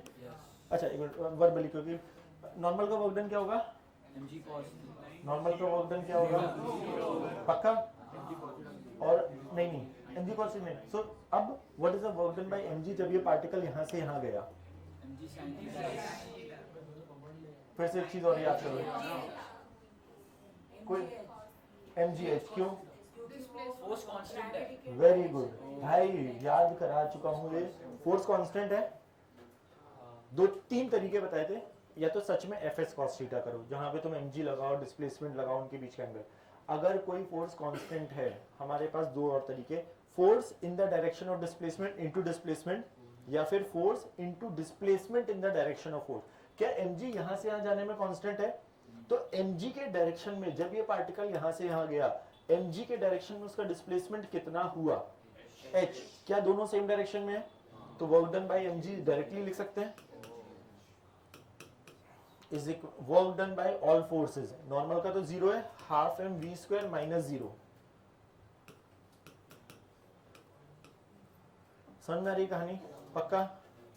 तो एक इंपॉर्टेंट चीज, कांस्टेंट फोर्स का work done is directly can be, और mg is one of the force, उसका वर्क डन इज सीधे डायरेक्टली कैन बी रिटन कि अगर वो नीचे जा रहा है तो हमेशा प्लस mgh है, और उसके रिस्पेक्ट में ऊपर जा रहा है तो work done by mg is always minus mgh। But याद क्या रखना है, in the direction of mg which is y direction में कितना जा रहा है। हाँ तो हमने या वो पहली वाली क्लास में हमने mg के बहुत सारे प्रॉब्लम करे थे, जहां पे हमने एक स्पेसिफिक प्रॉब्लम भी लास्ट टाइम बोला था, एक बार ऐसे फेंका इस पार्टिकल को, एक बार ऐसे, एक बार ऐसे, एक बार ऐसे, चारों केस में वर्क डन प्लस mgh आया था।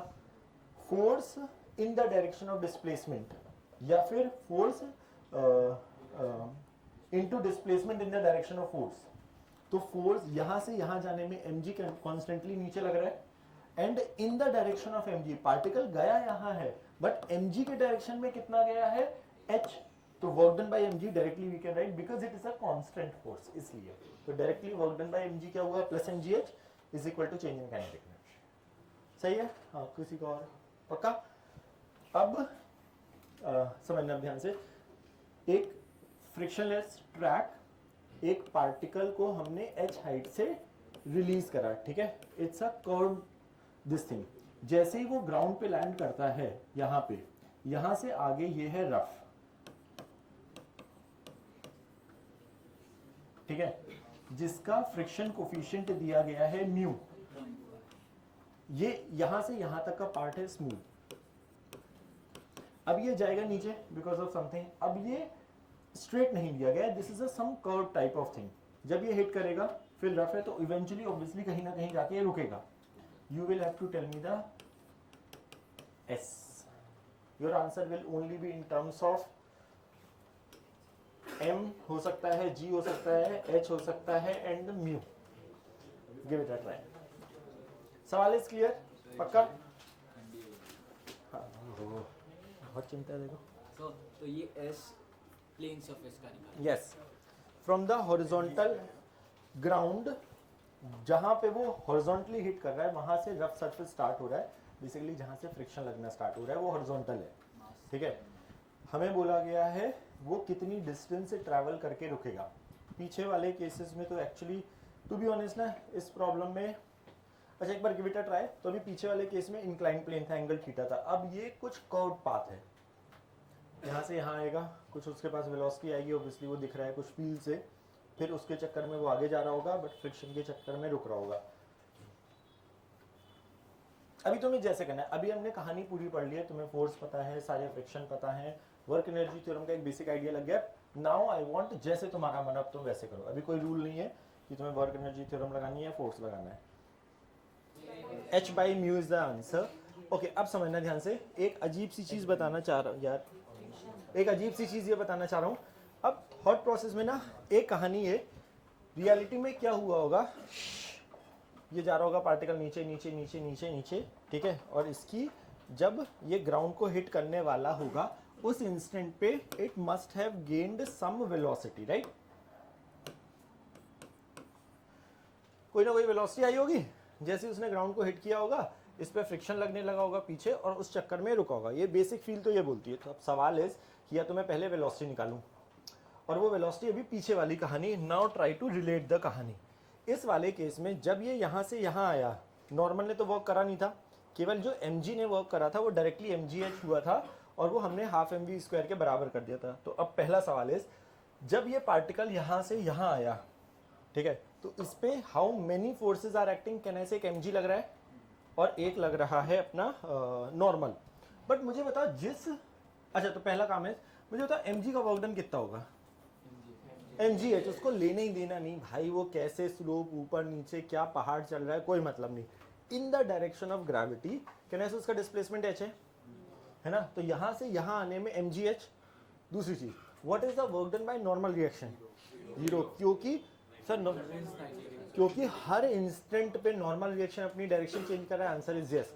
बट हर इंस्टेंट पे डिस्प्लेसमेंट की भी डायरेक्शन ऐसे चेंज हो रही है सो दैट कि एंगल उसका 90 डिग्री मेंटेन है, क्योंकि नॉर्मल का नाम ही वही है, नॉर्मल भाई, सरफेस का नॉर्मल, मतलब हर इंस्टेंट पे कहना ऐसे ये और ds के बीच का एंगल 90 मेंटेन है, पक्का।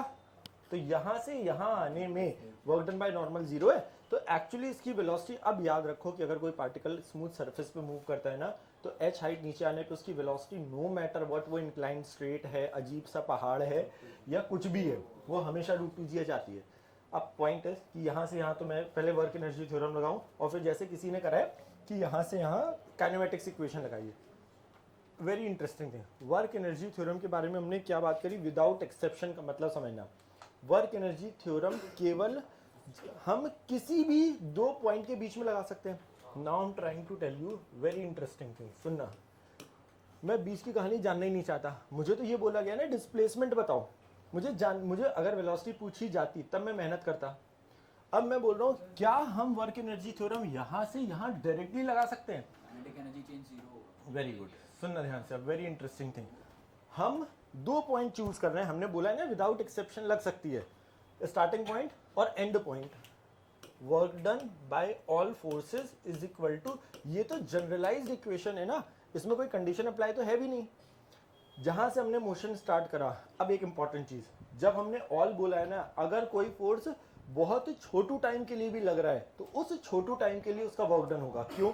तो ऐसा हो सकता है तुम बोलोगे सर यहाँ से यहाँ जाने में यहाँ से यहाँ तक फ्रिक्शन लग ही नहीं रहा है ना, बट यहाँ से यहाँ लग रहा है। अगर in from one point two another point अगर कोई फोर्स थोड़े टाइम के लिए भी लग रहा है, हम सारे फोर्सेस का वर्क डन लिखेंगे, mg का, नॉर्मल का, फ्रिक्शन का।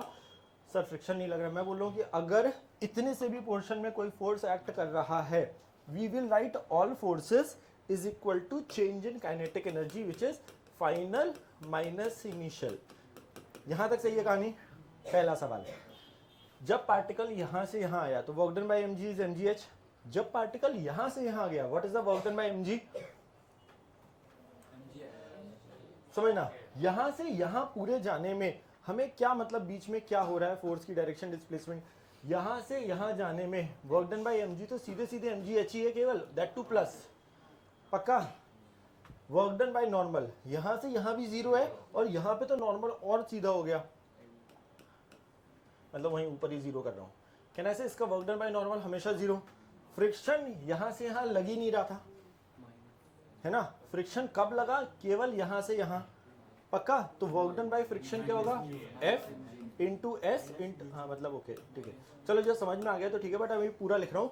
फ्रिक्शन पीछे, डिस्प्लेसमेंट आगे cos 180, kinetic energy final, we love zero, right, है ना, not in the paper but okay, zero minus zero, समझना ध्यान से।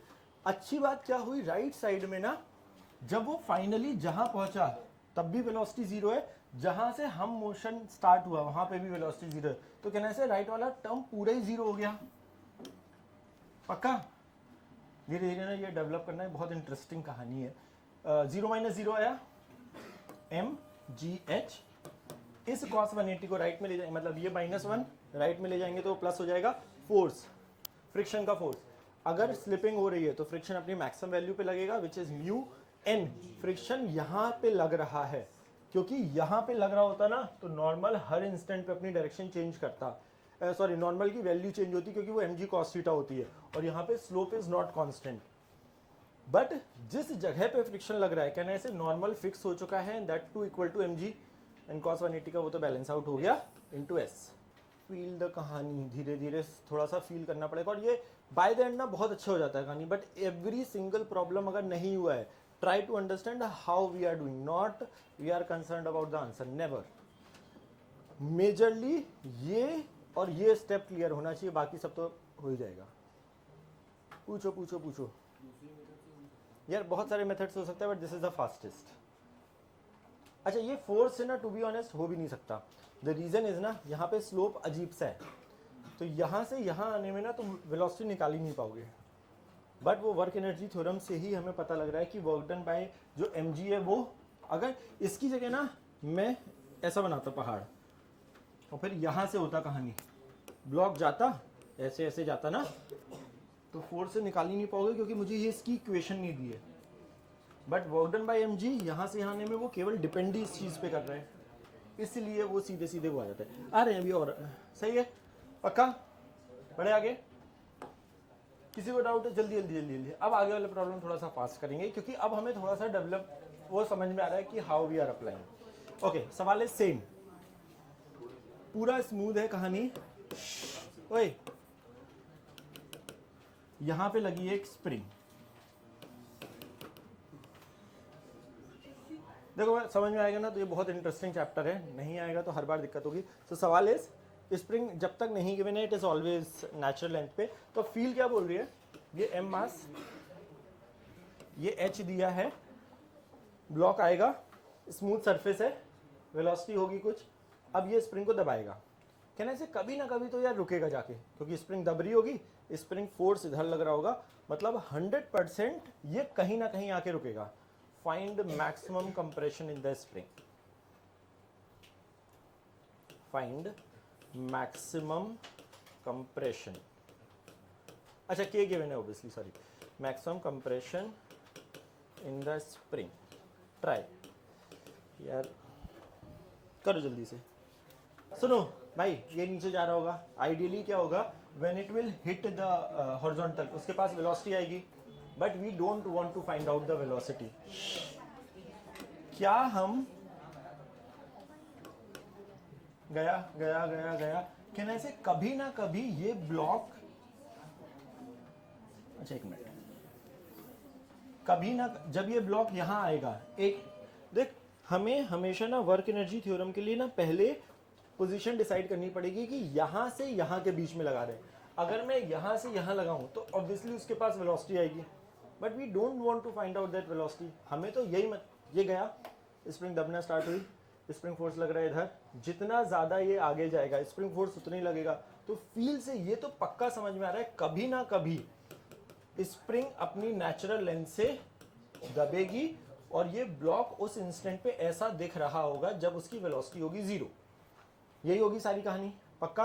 सो स्प्रिंग फोर्स कैसे लग रहा होगा, kx ऐसा, या तो हम फोर्स वाले मेथड पे जाएं, बट हमने क्या बोला यार, फोर्स वाले मेथड में अननेसेसरली वो फोर्स वेरिएबल है और वो वाली कहानी है। Work done by all forces is equal to change in kinetic energy. जब ये यहां से यहां गया, यहां से यहां नहीं, यहां से पूरा यहां, through out the motion what is the work done by mg, पक्का, what is the work done by normal reaction. अच्छा एक मिनट, सारे लिख दूं क्या पहले, एक सेकंड। आई थिंक वैसे मोस्टली लोगों का आंसर आ ही गया है वैसे तो इसका। mg लग रहा है, एक नॉर्मल लग रहा है और एक स्प्रिंग लग रहा है, और तो कुछ लग भी नहीं रहा है। तो work done by mg normal, what is the work done by spring. अब ये एक इंपॉर्टेंट चीज भाई प्लीज याद रखना, स्प्रिंग अपनी नेचुरल लेंथ से, सर स्प्रिंग फोर्स जब ये यहां से यहां गया तब तो स्प्रिंग फोर्स एक्टिवेटेड ही नहीं है। स्प्रिंग फोर्स एक्टिवेट कब हुआ, जब इसने पहली बार इसको हिट किया और जब ये यहां तक पहुंचा, पक्का। अच्छा ये जो गलती करी है प्लीज कोई और ये गलती मत करना, क्योंकि थॉट प्रोसेस में स्प्रिंग फोर्स बहुत ज्यादा अभी हमने स्टडी नहीं करा है, इसको kx के बराबर नहीं करेंगे क्योंकि एक है एनर्जी और एक है फोर्स। तो जब ये यहां से यहां गया, हमने बोला स्प्रिंग अपनी नेचुरल लेंथ से अगर x कंप्रेस या एक्सटेंड होगी then work done by spring force is negative how much, final, initial. अच्छा ये 0 माइनस 0 का मतलब समझ में आ गया आप, दोनों चीजें इनिशियली लिख लेना, इवेंचुअली यू नो, अगर कंफर्टेबल हो you can right, but okay कुछ करना नहीं, इसको राइट में ले जाओ।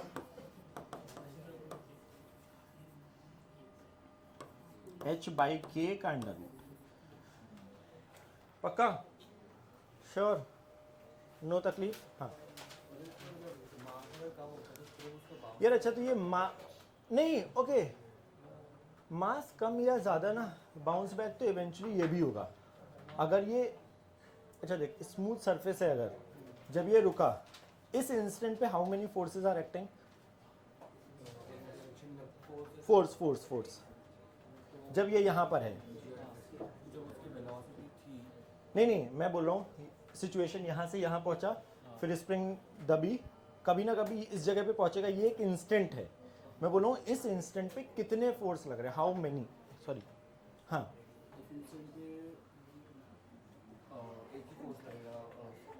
फिर से अगर मैं तेरे से FBD पूछ रहा हूँ इस इंस्टेंट, अच्छा इस इंस्टेंट पे कितने फोर्स लग रहे हैं, 2, कौन कौन, नो, फिर से बोलो इस इंस्टेंट पे कितने, कौन कौन से,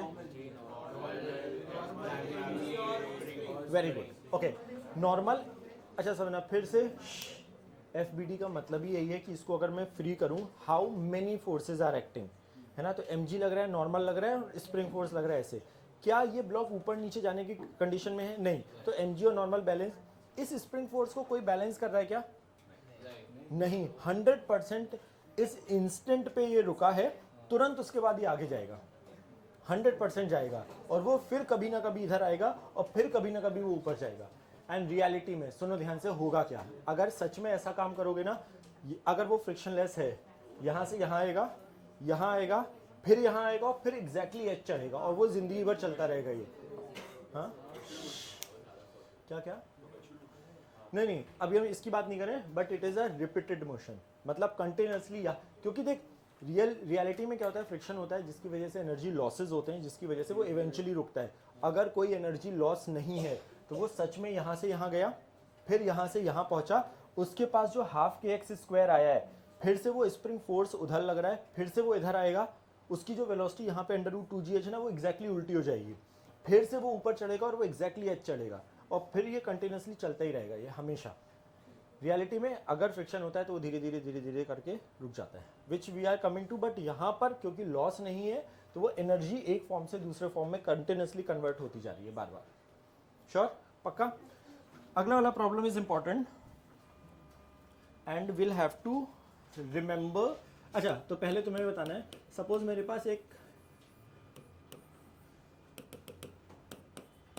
नेचुरल लेंथ पे एक ब्लॉक है, ठीक है, और मैंने अपना हाथ लगा रखा है यहाँ, स्प्रिंग कांस्टेंट इज k, ठीक है,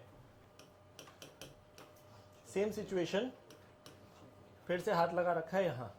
दो केसेस क्या हैं, एक बार मैं अपने हाथ को नीचे ले जा रहा हूँ स्लोली, ठीक है, धीरे धीरे धीरे धीरे धीरे धीरे नीचे ले जा रहा हूँ। इस बार मैंने अपने हाथ को सडनली हटाया।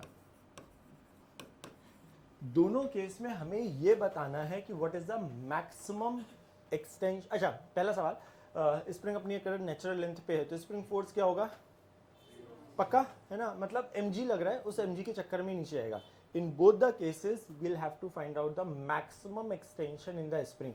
एक बार जब मैं अपना हाथ धीरे धीरे ले जा रहा हूँ और एक बार जब मैंने एकदम से सडनली हाथ हटाया, क्या वो उत्तर सेम आएगा? और आएगा तो क्या आएगा? एंड अगर नहीं आएगा तो दोनों केस में आंसर क्या होगा? स्प्रिंग कांस्टेंट दिया है तुम्हें, मास दिया है, ग्रेविटी तुम्हारे पास हमेशा है। Now try to feel the कहानी। This is a very important problem for conceptual basis. Result तो बहुत आसान है। फिर से सवाल ये, स्प्रिंग अपनी नेचुरल लेंथ पे इनिशियली दोनों केसेस में, एक बार हाथ को मैं धीरे धीरे ले जा रहा हूँ, what is the maximum extension? एक बार मैंने हाथ को सडनली हटाया है, दोनों केस में मैक्सिमम एक्सटेंशन क्या होगा? सोचना दोनों केस में क्या डिफरेंस है। डिफरेंस तो समझ में आ गया है तुम्हें कि कुछ डिफरेंस तो होगा।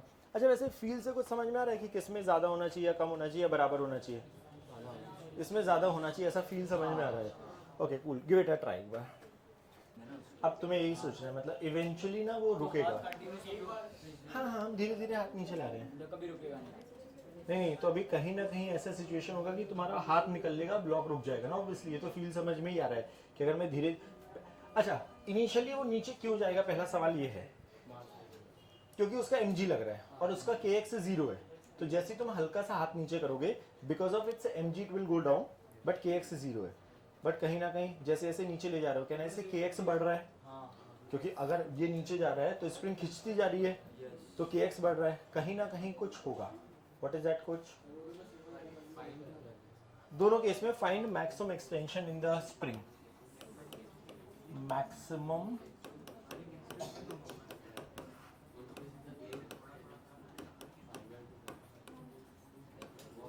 अच्छा, केवल एक तो ट्राई करो सबसे पहले। Try the first part at least. तो अब वही सवाल है कि इनिशियली मुझे बताओ कि अगर मैंने अपना हाथ रखा हुआ है ना, और ये नीचे नहीं, अगर मैंने हाथ रोक के रखा है तो ये ब्लॉक कहीं जाएगा क्या? कहीं, मतलब अगर मैंने हाथ नीचे नहीं जा रहा, नहीं जाएगा। क्यों नहीं जा रहा? mg तो लगी रहा है। Who is balancing that mg? Normal reaction.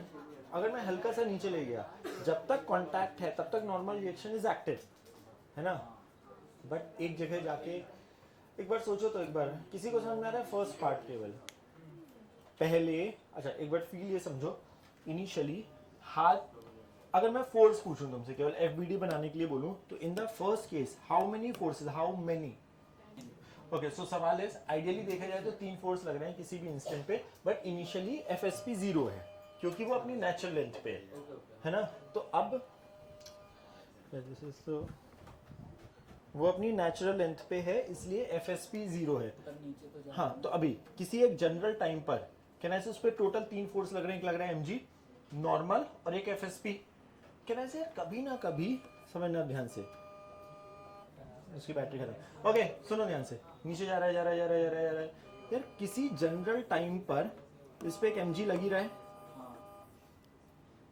kx spring force ऊपर लग रहा है। यार आइडियली ना मेरे हाथ से लग रहा है कि नॉर्मल रिएक्शन, बट जैसे जैसे जैसे जैसे ये ब्लॉक नीचे जा रहा है, कहना ऐसे ऊपर वाला फोर्स जो है विच इज kx, कहना ऐसे बढ़ रहा है। पक्का? यार अगर एक mg कांस्टेंट है, एक फोर्स बढ़ रहा है, कहना ऐसे कभी ना कभी ऐसा होगा ये फोर्स बैलेंस करेंगे।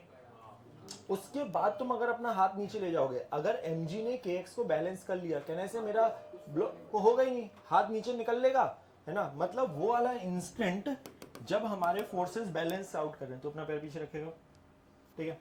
ये जब हमारा फोर्स बैलेंस आउट करेगा, समझना, इसको हम बोलते हैं इक्विलिब्रियम पोजीशन। वर्ड सुना है equilibrium position? When all the forces are balancing out each other. मतलब mg लग रहा है नीचे, जैसे जैसे हाथ नीचे जा रहा है, नॉर्मल पहले सपोर्ट कर रहा था, बट तो पहले नॉर्मल हेल्प कर रहा था इसको रोक के रखने के लिए, नीचे जाता जा रहा हूँ, जाता जा रहा हूँ, ये kx बढ़ता जा रहा है, बढ़ता जा रहा है, बढ़ता जा रहा है। जिस इंस्टेंट पे, बिकॉज mg इज कांस्टेंट, जिस इंस्टेंट पे kx और mg ने एक दूसरे को बैलेंस आउट करा, कहने से अब हाथ की जरूरत नहीं है। क्यों? क्योंकि इस mg को पहले एक सपोर्ट चाहिए था नॉर्मल का, जो कि इसको हाथ से मिल रहा था। उसके बाद अगर मैं अपना हाथ नीचे ले जाऊंगा, अब ब्लॉक नीचे नहीं जाएगा।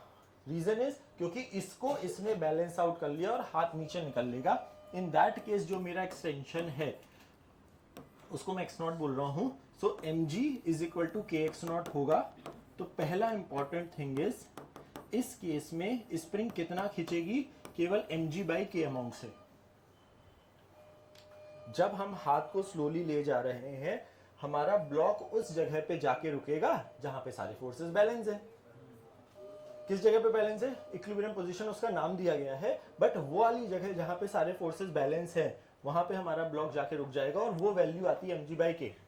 प्रॉब्लम इज तो सर ये यहाँ पे भी यही होना चाहिए। सवाल इस कि क्यों नहीं होगा, उसके बाद हम मैथ्स तो बाद में करेंगे। नॉर्मल तो नहीं है, बट फील क्या बोल रही है? अगर मैंने सडनली हाथ हटाया, व्हाट इज दैट? थोड़ा और क्यों होगा? पहले क्यों बता, फिर थोड़ा तो बाद में निकाल ही लेंगे। व्हाट इज द रीजन कि थोड़ा ज्यादा क्यों होगा?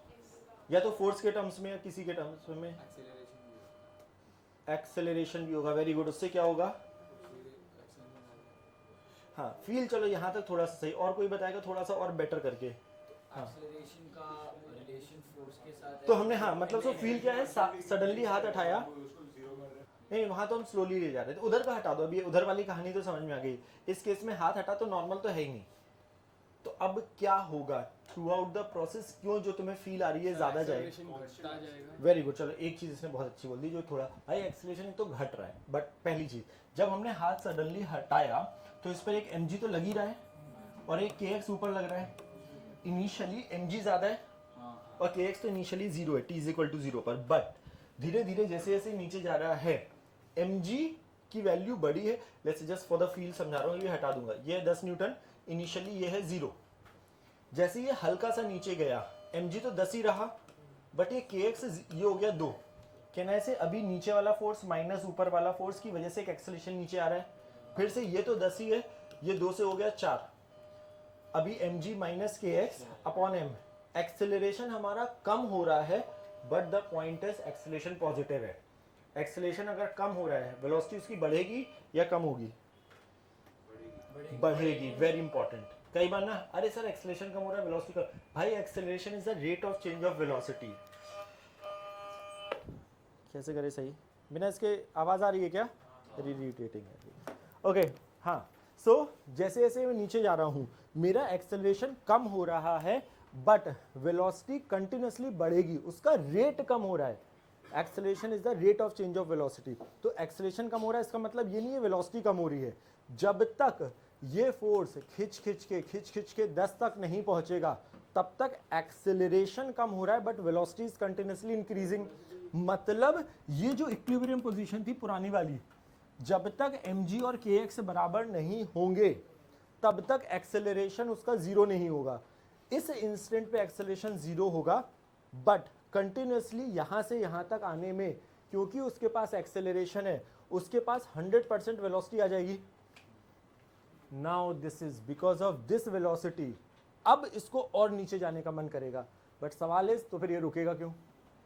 अब क्या होगा? इसके बाद वाला थोड़ा सा सोचो, अब एक बार दिमाग लगाओ। एक्सेलरेशन ये कौन सा इंस्टेंट है? जब mg और kx बराबर हुए, तब तक यहां से यहां पहुंचने में it has gained some velocity. अब क्या होगा? हाँ, एक सेकंड। Very good. अब अगर यहां से जब तक मैं यहां आ रहा था, mg कांस्टेंट था, kx बढ़ता जा रहा था, एक्सेलरेशन डिक्रीज हो रहा था, answer is yes, but velocity is increasing. यहां तक क्लियर? यहां पहुंच गया मैं, बट क्योंकि उसके पास वेलोसिटी आ गई, अब उसको और नीचे जाने का मन करेगा। जैसे ही वो हल्का सा नीचे गया, mg तो बेचारा 10 ही है, kx बढ़ेगा 10 से हुआ 12। अब ऊपर वाला फोर्स बढ़ गया है और नीचे वाला कांस्टेंट है। कहने से it is a kind of deceleration. अब डिसेलरेशन होगा, जितना वो नीचे जाएगा kx और बढ़ेगा। अगर डिसेलरेशन बढ़ता जा रहा है मेरा, तो कहीं ना कहीं जाके इवेंचुअली इट विल स्टॉप। हाँ, ऊपर वो बाद में, बात की कहानी है। हमें तो अभी मैक्सिमम एक्सटेंशन, इसके बाद हाँ, इसके बाद ऑब्वियसली ऊपर जाएगा, क्योंकि वो रुका मतलब वेलोसिटी हुई 0। अब kx हो चुका है ज्यादा, इसके बाद फिर से ऊपर जाएगा, बट हमें निकालना है मैक्सिमम एक्सटेंशन। मतलब हमें ये वाली पोजीशन निकालनी है, ये x मैक्स। एक मिनट, एक्चुअली ये पार्ट अलग है ना? हाँ, ये समझ में आ रहा है। अब मेरे पास 3 ऑप्शन है। वर्क एनर्जी थ्योरम लगती है 2 जगह पे, किसी भी 2, या तो मैं यहाँ से यहाँ लगाऊँ या फिर मैं यहाँ से यहाँ लगाऊँ। यार मुझे यार बीच में जानना ही नहीं है कि वेलोसिटी कितनी है, निकालना होगा हम निकाल लेंगे, बट मुझे निकालना है एक्स मैक्स कितना है। यहाँ और यहाँ पर अगर हम वर्क एनर्जी, अच्छा ये सब हटा देना, ये सब मत लिखना, है ना। यहाँ और यहाँ पे मैं वर्क एनर्जी थ्योरम लगाऊँ, कहाँ, ये मेरी इनिशियल पोजीशन और ये मेरी final position. If we apply work energy theorem here and here, how many forces are acting, यहाँ से यहाँ तक, और कोई लग ही नहीं रहा यार, हाथ तो हट गया ना मेरा, इज इक्वल टू, मतलब फाइनल माइनस इनिशियल। अच्छा चलो, तो चलो यही अच्छा लगा है आज, बस केवल पूरी क्लास में 0 माइनस 0। लेफ्ट वाली चीज़ तो पहले समझते हैं। ओके, यहाँ से यहाँ पहुँचने, अच्छा 0 माइनस 0 क्या लिखा है, फाइनल वेलोसिटी 0, वो जस्ट हाथ हटाया। Okay, work done by mg क्या होगा, वो x जो हमें निकालना है ना। So m and that too positive, क्योंकि x max. Work done by spring force,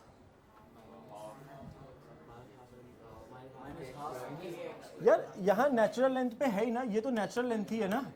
और यहाँ से कितना, हमें क्या मतलब, हमें तो स्प्रिंग फोर्स का बताया ही गया है कि अपनी नेचुरल लेंथ से कितना खिंच रहा है। Last and you will be out. Okay, 2-3 बार हो गया तेरा। ओके, यहाँ से यहाँ नेचुरल लेंथ से हमें लेने ही देना नहीं कि कहाँ, ऐसे हॉरिजॉन्टल खिंच रही है, वर्टिकल। अगर नेचुरल लेंथ से यहाँ तक यहाँ आ रहा है, कैन ऐसे सीधे सीधे हम लिख सकते हैं वापस -12 kx², x मैक्स का स्क्वायर, सही है। इधर गया पॉजिटिव, यहाँ से देखो somehow ना this number exactly comes out to be double of that. इसको इधर गए, logic is way too different, दोनों में बिल्कुल अलग कहानी है। तो हमेशा ये होता है कि अपनी, जब अगर मैं स्लोली हाथ ले जा रहा हूँ तो स्प्रिंग जितना खींच रही है, अगर मैंने सडनली हाथ हटाया वो डबल आता है, but logic is very different. यहाँ पे मैंने फोर्स बैलेंस करा है और यहाँ पर मैंने एनर्जी लगे। सवाल है क्या सर यहाँ पे फोर्स कर सकते हैं, ये वाली कहानी में फोर्स इक्वेशन से कर सकते हैं। वेरी गुड, कर सकते हैं, आंसर इज 100% यस। किसी जनरल, अगर ये थोड़ा सा नीचे गया, इस पे mg नीचे, kx ऊपर, तो नेट फोर्स आएगा mg minus kx is equal to ma। a is a depending upon x, it is not constant, तो फिर हमें लिखना पड़ेगा उसको v dv बाई dx और उसको इंटीग्रेट करना पड़ेगा वेलोसिटी को 0 से 0।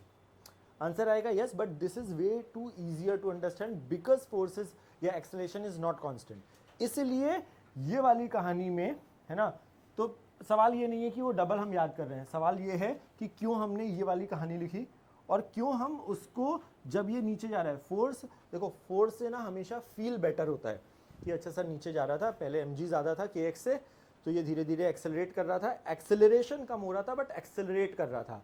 इस जगह पे एक्चुअली जो वेलोसिटी गेन करता है वो होती है v मैक्स। यहाँ से यहाँ तक एक्सेलरेशन कम हो रहा है बट पहले 10 है, फिर 5 है, फिर 3 हुआ, 2 हुआ, तो यहाँ से यहाँ तक जो वेलोसिटी आई, कह रहा है इस जगह पे वेलोसिटी वो मैक्सिमम होगी। और फिर जब हल्का सा नीचे गया फिर क्या होगा, फिर उस पर वो ऊपर लगने लगेगा फोर्स, नेट फोर्स, जिस वजह से वो डिसेलरेट कर रहा है। If I would have asked you what is that maximum velocity in this case, जब हमने सडनली हाथ हटाया है, ये v मैक्स निकालना है, तो क्या करेंगे, कैसे निकाल सकते हैं, यहाँ से यहाँ वर्क एनर्जी थ्योरम लगा दो। अब तुम्हें ये x तो पता ही लग गया है, ये x से क्या है, जब फोर्स बैलेंस है और नेचुरल लेंथ जो कि mg बाई के ही है। यहाँ से यहाँ वर्क एनर्जी थ्योरम, यहाँ से यहाँ वर्क डन बाई mg क्या होगा, mg into x, work done by spring force क्या होगा, -12 kx² is equal to half mv² minus 0, तो उससे भी मिल जाएगा। आ रही बात समझ में, पक्का, हाँ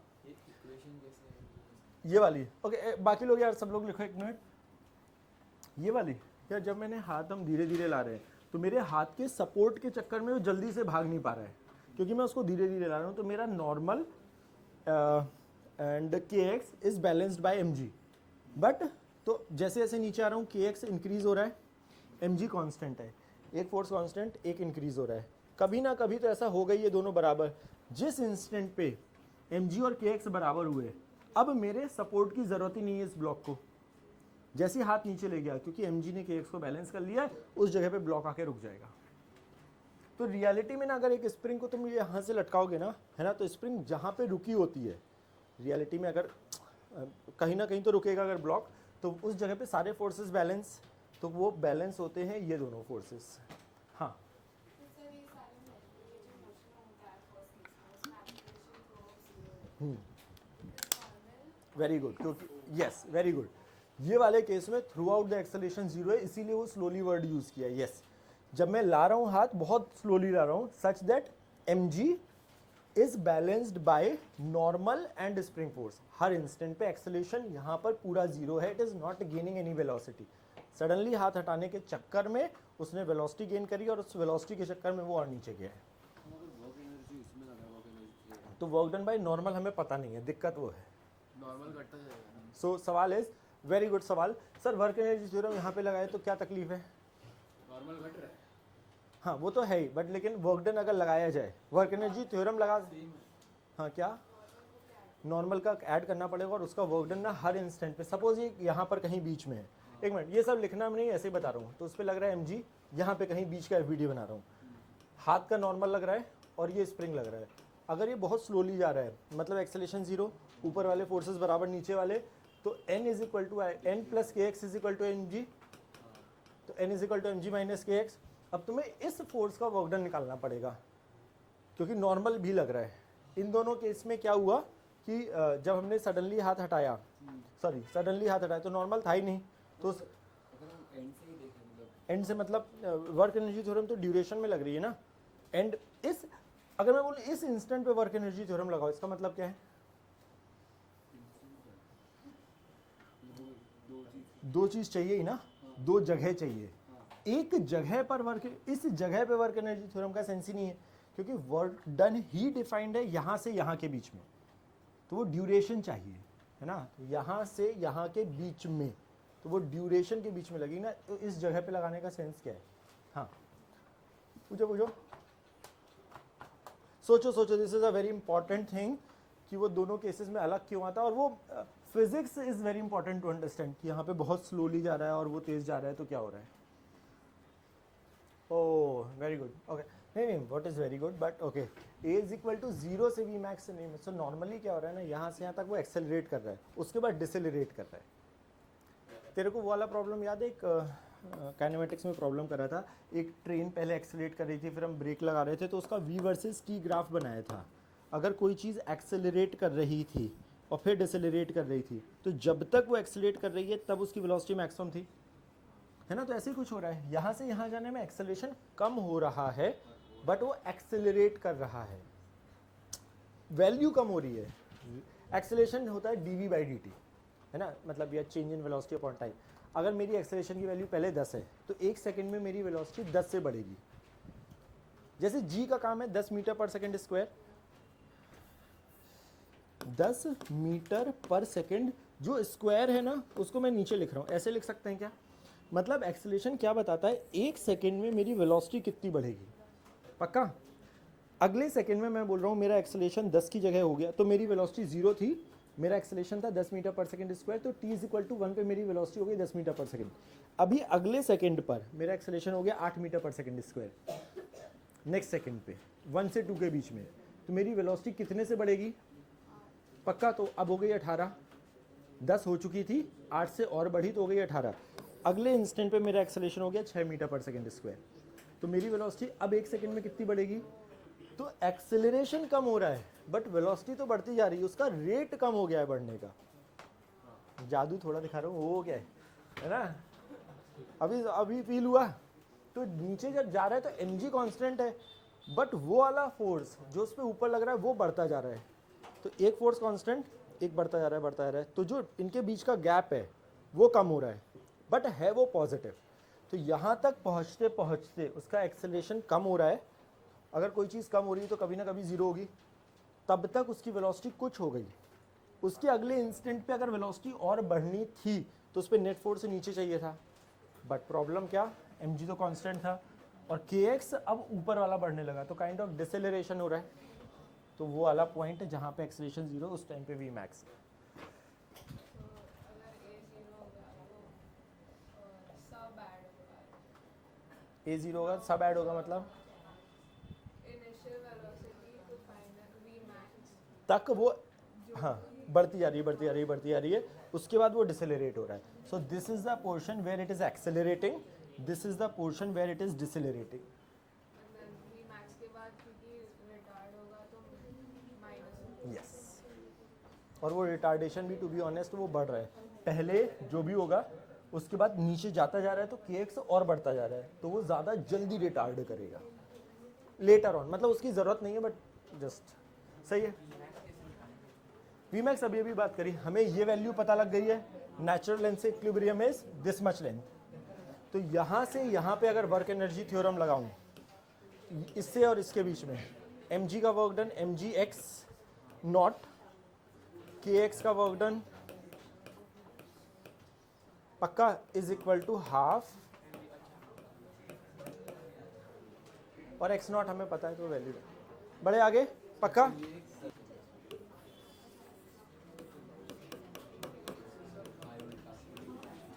ओए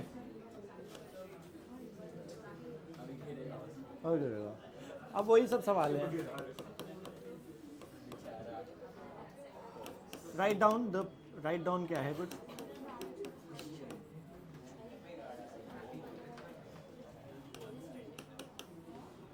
find maximum compression in the spring. यार 10 हो गया, जल्दी करना पड़ेगा अभी थोड़ा सा. नो यार बहुत सवाल तो सैचुरेटेड हो गया पूरा. वो तो हमेशा ही हो ना. अरे मैंने आज ज़्यादा लंबा लेक्चर हो गया.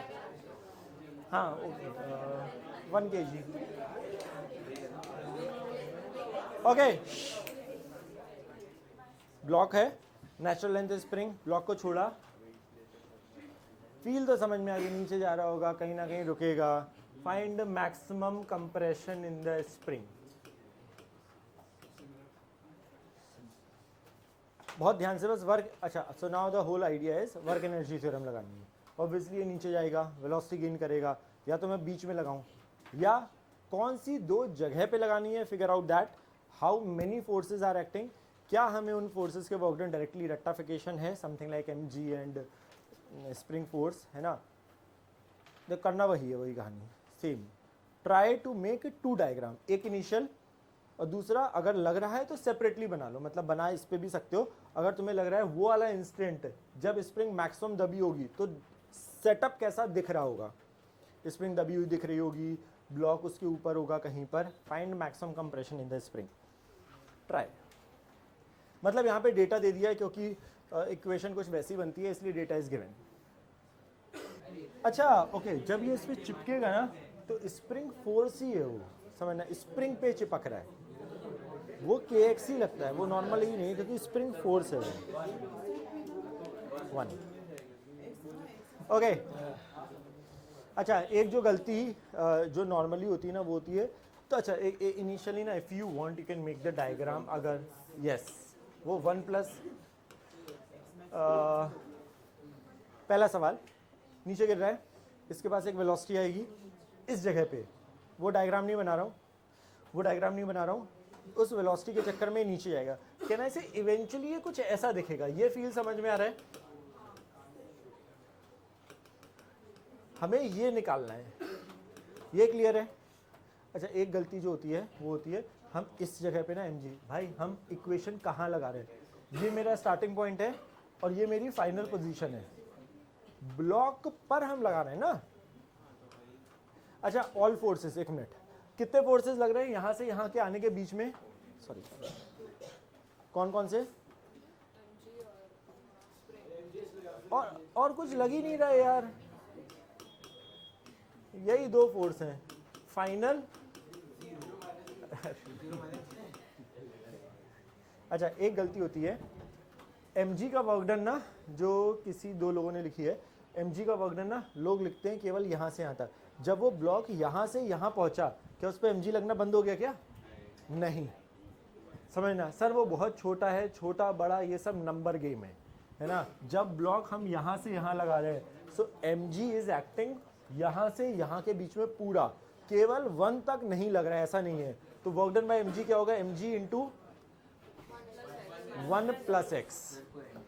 गलती समझी ना.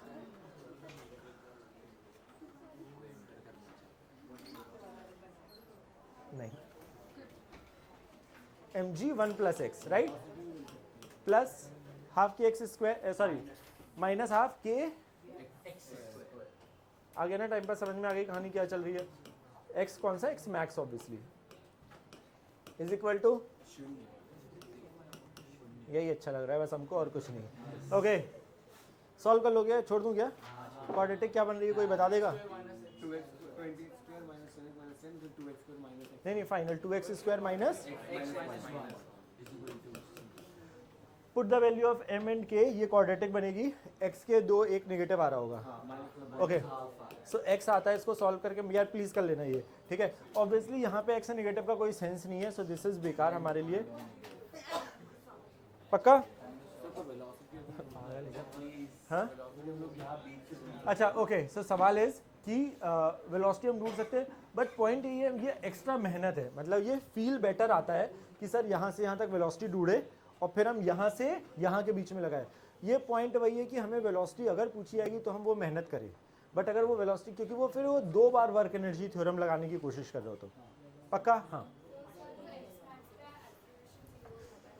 एक्स मैक्स पे एक्सेलरेशन 0 हो जाएगा, नो। कोई बताएगा इसका आंसर देना चाहेगा?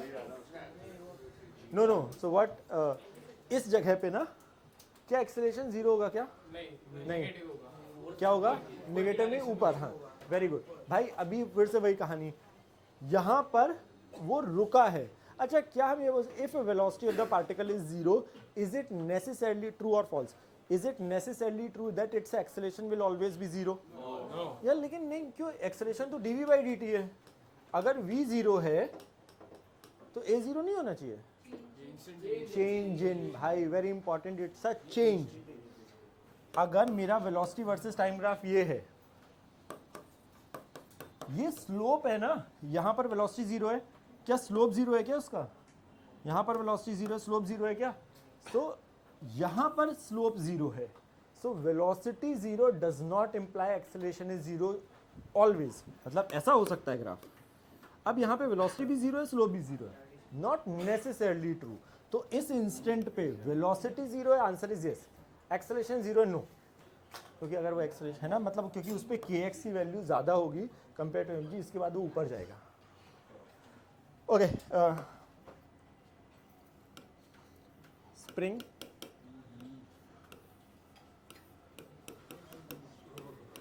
नहीं है, मुश्किल नहीं है, सोचो ध्यान से। ओके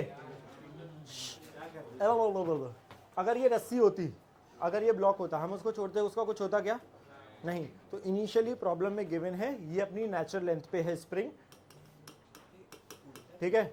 हम जब इसको छोड़ेंगे ब्लॉक को, वेलोसिटी 0, कैन ऐसे फील से समझ में आ रहा है, ये नीचे जाएगा, स्प्रिंग खींचेगी, पक्का। Find the maximum extension in the spring quickly. Block हाथ लगा के रखा था और ये रुका हुआ था, सडनली हाथ हटाया, मतलब it is just release. Spring originally natural length पे थी, find maximum extension in the spring. क्या क्या पुली का क्या 0 है?